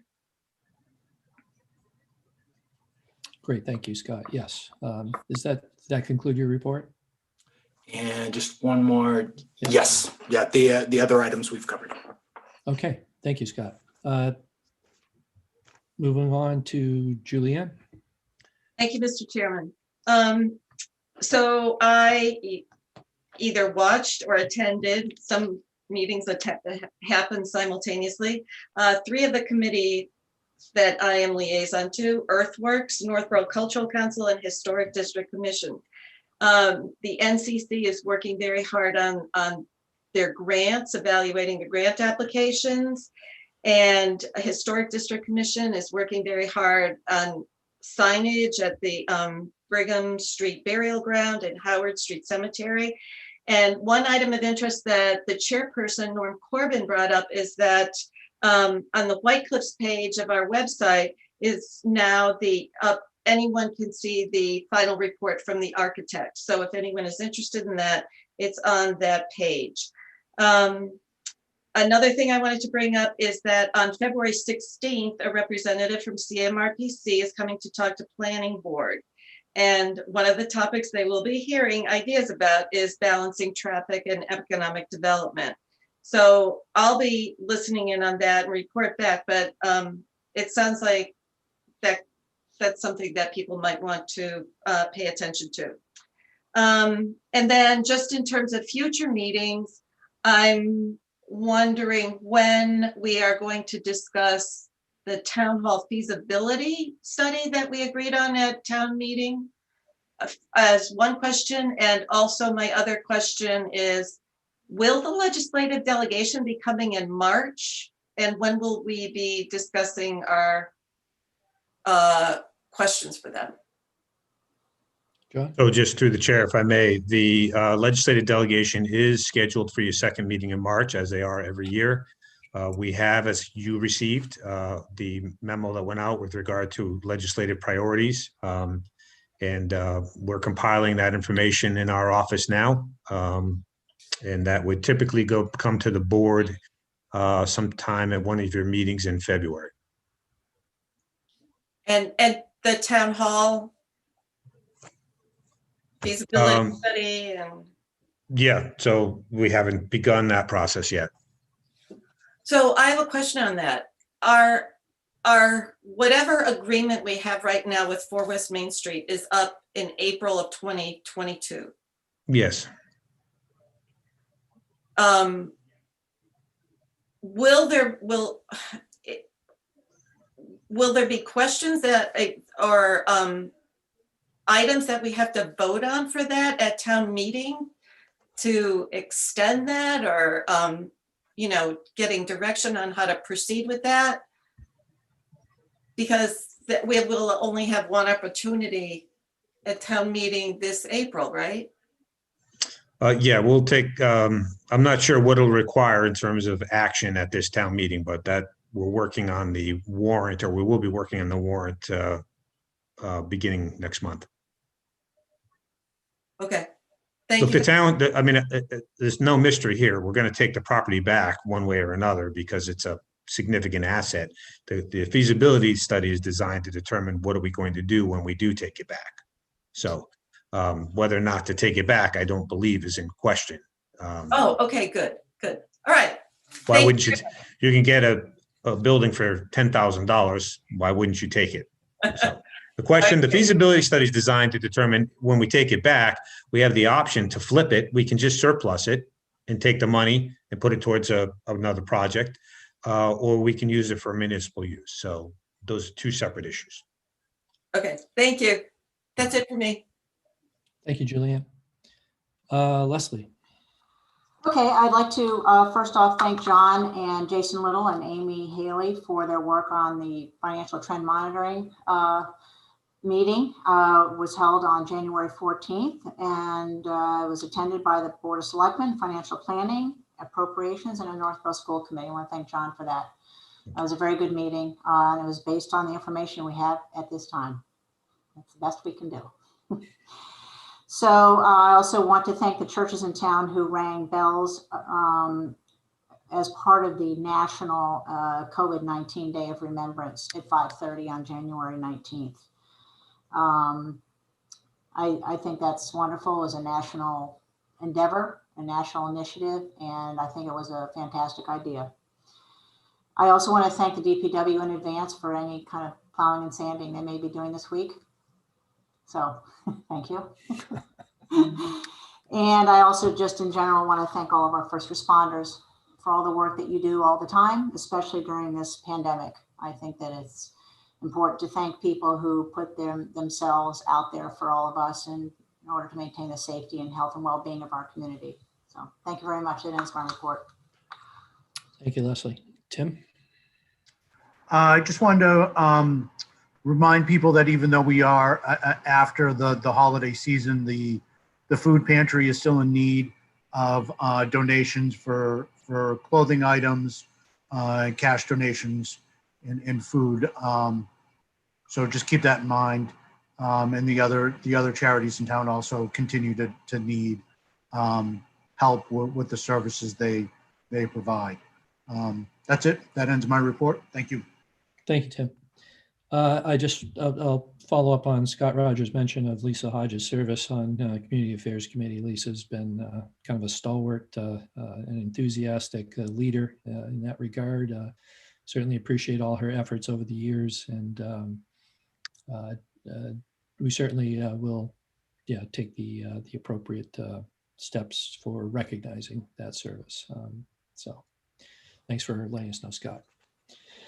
And additionally, yes, I just want to thank John and town staff for the financial trend monitoring system presentation. A very different presentation in some sense compared to past years, coming a month later roughly than it typically does, and being probably at the height of uncertainty going forward compared to what we understood at this time in past years. So it takes a lot of work to try to decode whatever information there might be coming in dribs and drabs from the state to understand where we're going to be budget-wise, what resources will be available, what measures we have to take in our planning for this budget cycle. But certainly appreciate all the effort. John, Finance Director Jason Little, Greg Martineau, Superintendent of Schools, and other staff members who put in that time and are trying to work with, work in difficult circumstances to try to keep us on a decent timeline for getting that done. Becca, thank you very much too. I know you've been involved with that as well, so appreciate all the work. And I think that concludes my report. John, anything? No report. Okay. Brings us to public comment. We still have some attendees attached. If anyone would like to do general public comment, this is the time. If you're on Zoom, please raise your hand. Connected by phone, please dial *9. Going once, going twice. And we have a commenter. Bringing you in, Susie Sizlica. Hi, Susie. Hi again. I had some questions that came up when we were talking about the page. Is it going to be something that's going to be searchable, this traffic safety page? Because I was picturing someone had mentioned when describing it a bulletin board, and I'm picturing like when you're on like eBay or, you know, something where people post themselves, free cycle or something, you have to like scroll and scroll and scroll. So I was wondering if it was going to be searchable, like Northgate area, Bartlett, Maple. No. At this point, we're, conceptually, we're putting this together. So that's something we'll take into consideration. Yeah, just so you wouldn't have to, because it would be, that would be pretty time consuming. And I was sad to hear that no one saw a positive impact that citizens could have on the committee. I was glad that Scott had found some committees that did have citizens on them. I love Julianne's idea about reaching out and seeing how they work and everything.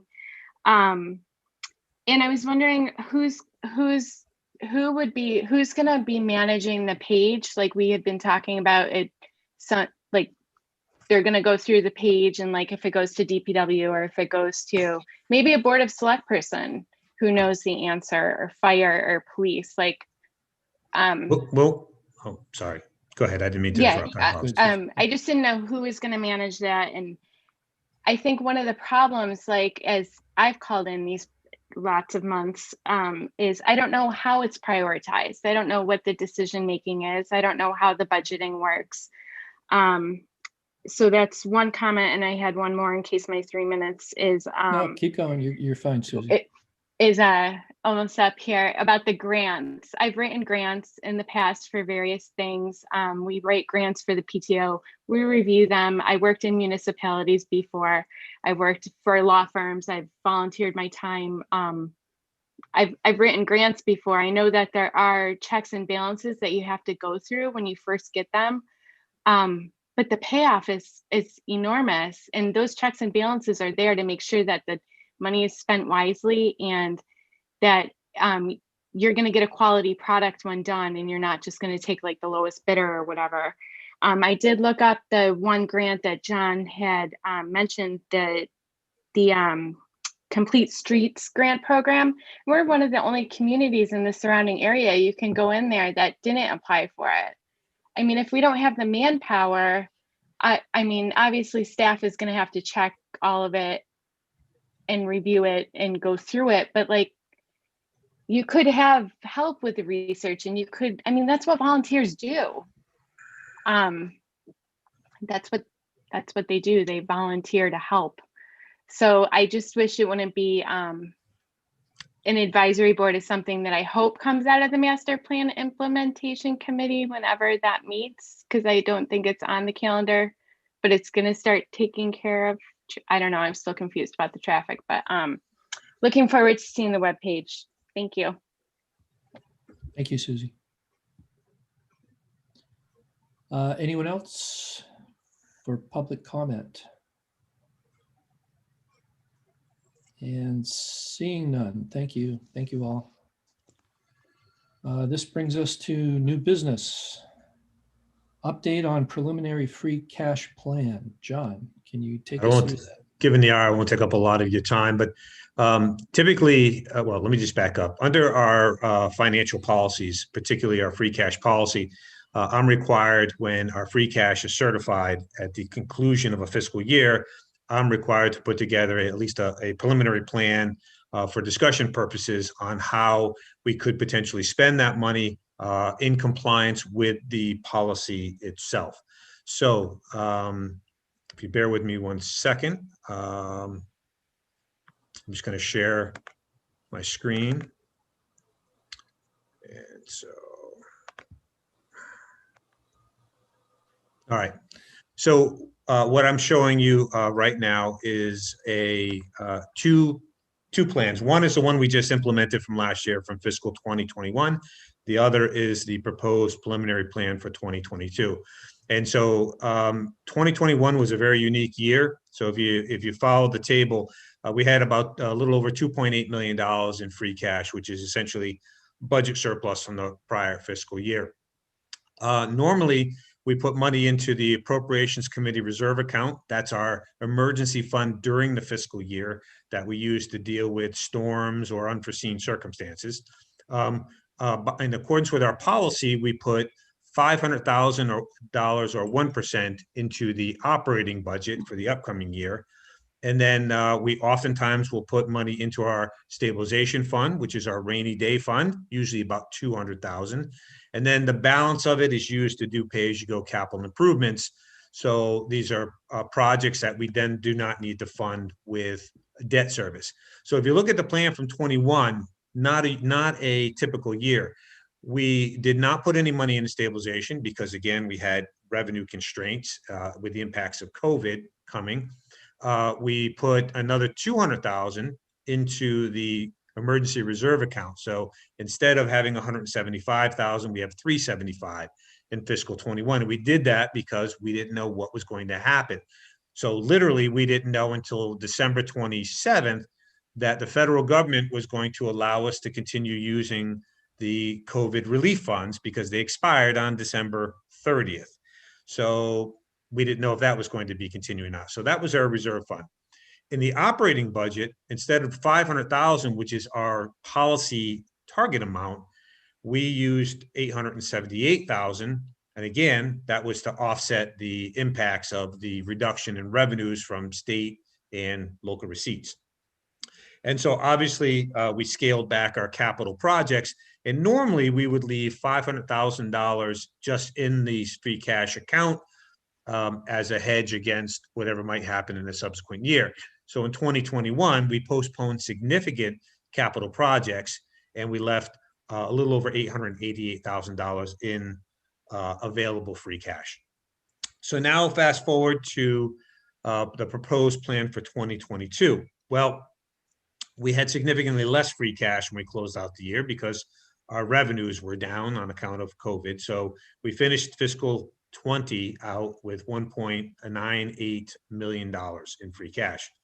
So based on the financial trend monitoring presentation that you had on the January 14th, we, by consensus, or at least a model is showing that we're not using additional one-time revenues or stabilization funds in the upcoming operating budget. Revenues appear to be stabilizing, not growing, but stabilizing for fiscal 22 rather. So if you look at the plan, we're back to $175,000 in our Appropriations Committee's emergency reserve fund. That's what we typically budget there. We're back to $500,000 in the operating budget, which is the target in the policy, which is 1% or less of the operating budget being made up of one-time revenues. Things aren't so good that we should be contributing to our rainy day fund. I think it is a victory for us to be able to say that we're not drawing from our rainy day fund during this emergency. So to think that we could contribute to it, I think the fact that we're not drawing from it, so that is zero, is a good place for us to be. And then last but not least, we have under this plan that would allow us to spend a little over $800,000 in pay-as-you-go capital. We postponed a lot of smaller capital projects last year. We did that knowing it was a temporary measure just to see what was going to happen with COVID-19 and to let the uncertainty surrounding the budget shake out. Well, that's happened, and we are in reasonably good shape, as you heard from the presentation on the 14th. And so basically, we're proposing then to spend $805 on capital. So we got to get back to buying cruisers, vehicles, and some of the other projects that we need to move forward with. Right now, this has been the conservative approach that we've used with our past plans, and that is to hold $500,000 aside And essentially the reason for that is if everything went wrong, you're using 500,000 in one-time revenues in the operating budget. We know moving into fiscal 2023, we'd have at least that amount. So again, this is a preliminary plan. The point of this is to show how the money could be spent in accordance with our free cash plan. Now, the balance of this would, and this follows the policy exactly.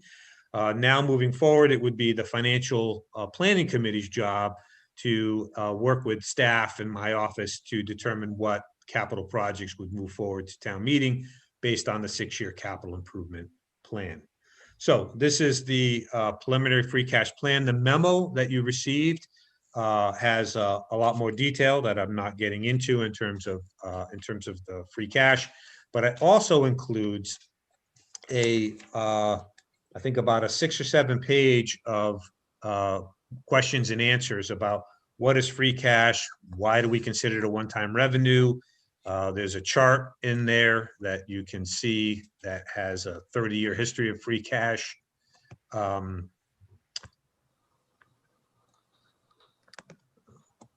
This chart right here. And you can see one of the things I'll draw your attention to is look at fiscal 20. As revenues get tight and budgets get tight, you know, we've seen a pretty consistent downward trend of budget surplus. And in general, when things are improving, you tend to have a little more free cash. When things are contracting, you tend to finish out the year a little bit tighter. And so certainly fiscal 20 was a very tight year. In fact, basically everything that was returned, keep in mind, we left $188,000 on the table. And then we had expenditures that we didn't freeze budgets at the end of fiscal 20, but we made a conscious concerted effort not to spend anything that we didn't have to make sure that we finished out the year in the black. So these numbers are actually somewhat, you know, artificially inflated. If we hadn't done those two things, we'd have finished fiscal 20 even tighter than we did. We're hoping when we finish fiscal 21, that, you know, we'll be in that, you know, in that range of, you know, a couple of $1 million, which, just so everybody understands, it sounds like a lot of money, but it's 1 to 2. You're basically within 2% of your operating budget and within 2% of your revenue estimates. Honestly, you've heard our auditor come in every year and he'll tell you, you can't get any closer than that. And if you do, it's just dumb luck, because things are that's pretty tight. If you're down to within 2% of budget, that's a very good place to be. So that's the plan. Again, in the handout, you have all of the information, and I'm happy to answer any questions. The purpose of this exercise, again, is to put a preliminary budget, a preliminary plan together. I don't see the appropriation committee reserve changing. I don't see the operating budget contribution changing. And the balance, the only thing that might kind of tweak around is when you're fitting projects in, if you need a little bit more to fit a project in, you know, do we reduce the 500,000 that we're leaving behind by a small amount? Potentially. That would be the only thing in my mind that might change. All of this, everything that you see here is designed to identify a target number that for pay-as-you-go capital. But everything would require, you know, town meeting approval. It's a separate article for the reserve account. The operating budget is a separate article, and the capital project expenditures are all individualized articles. So everything needs to be approved and would be approved at town meeting. This is just a set the table for how we could spend the money in compliance with the policy. So I'm happy to answer any questions that anybody might have. And by the way, normally you have this conversation and this plan is almost always done at your second meeting in October. But we didn't know at the second meeting in October whether or not we were going to need to dip into reserves to balance the budget, because we didn't know what the state was going to do and we didn't know a lot of things. So as we get a little bit more information, I'm actually pleased to see us going back. When you start drawing from your savings account to balance budgets, the hardest thing to do is to get off of that. And so we did it last year and we're proposing to get off of it immediately. So that's a very conservative position for us to be in.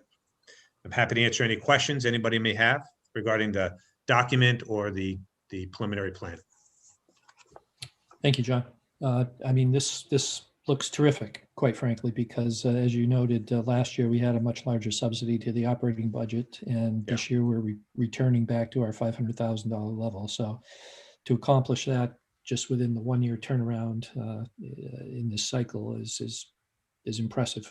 So I'm pleased to see us getting back on that track, and also the importance, in tight budget circumstances or downturns, you can buy yourself a very little bit of time by deferring some of your capital projects, but you can't do that indefinitely. You just build up a great backlog of costly problems.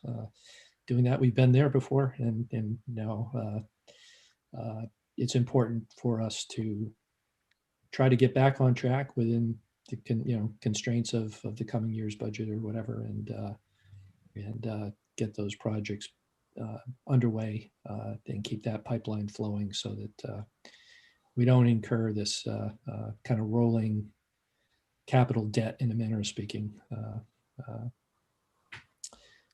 Any questions or comments from members of the board? Julianne? I was just wondering, when is Finance Committee and Appropriations going to meet? They're going to be starting to meet the next month. Next month? Yep. Okay. All right, thanks. If there's nothing else, we can move on to the next topic. John, update on state aid. So this past weekend, Thursday, Friday rather, was the Mass Municipal Association's annual conference. It was virtual this year, obviously, as everything is. And that was the first time that we got a glimmer of what's happening with state aid. I reported back on December 15th, the state has their revenue consensus hearing where they bring in all the economists, Department of Revenue, Administration of Finance, and they try to get some sort of concept of what they think revenues are going to do in the upcoming budget year. And that's the basis upon which the governor begins his budget process and the legislature begins theirs. So that took place on December 15th. Just last week, the legislature, the House and the Senate, they got together and they basically announced that the revenues for the state are forecast to increase by approximately 3.5%. Now, obviously, we talked about a range, and obviously anybody that came forward, nobody knows exactly how much. They talked about ranges. 3.5% is pretty much the middle of that range, which is normally what they do. So the lieutenant governor at the conference basically made the announcement that the town's unrestricted general government aid is going to go up by the same percentage as their forecast. And so this was our first glimmer of what state aid might do. Now, to the untrained eye, this sounds like and looks like really great news. And it is good news, but it's not as good as it sounds. And so when you look at the town's state aid, we have a number of accounts. Unrestricted general government aid is only about 25% of what we get in aid from the state. And for those of you that haven't been around, it's lottery proceeds, basically. It's like 98% lottery proceeds. The lottery was passed specifically to provide resources to municipalities. Going back several recessions ago, when the state got into trouble financially, they started siphoning off the increases to the lottery proceeds. And they thought, well, rather than call it lottery, where everybody could say, hey, that's our money, they decided to start calling it unrestricted general government aid, just so everybody's clear on that. So it should go up as much as the lottery goes up. That's what we should be getting. So out of our state aid package, 25% is this unrestricted general government aid. So that's what will go up 3.5%. The lion's share, roughly 75% of the town's state aid comes in the form of Chapter 70, which is educational aid, educational grants. And so that's where the money is at. And that's where we don't get much of an increase. And so when you listen to these press releases, it sounds like we're going to get a 3.5% increase. We're not. Let me just tell you how this all comes together. If you get a 3.5% increase on unrestricted general government aid, and you don't get much of anything, if you get nothing on Chapter 70, that's a 1% increase for state aid. Now, if you remember, during this leading up to the pandemic, we had 6 years of of economic growth. And we always got a higher percentage of unrestricted general government aid increasing, but our Chapter 70 money only went up a little bit. So we typically get 1.5% of increase in state aid.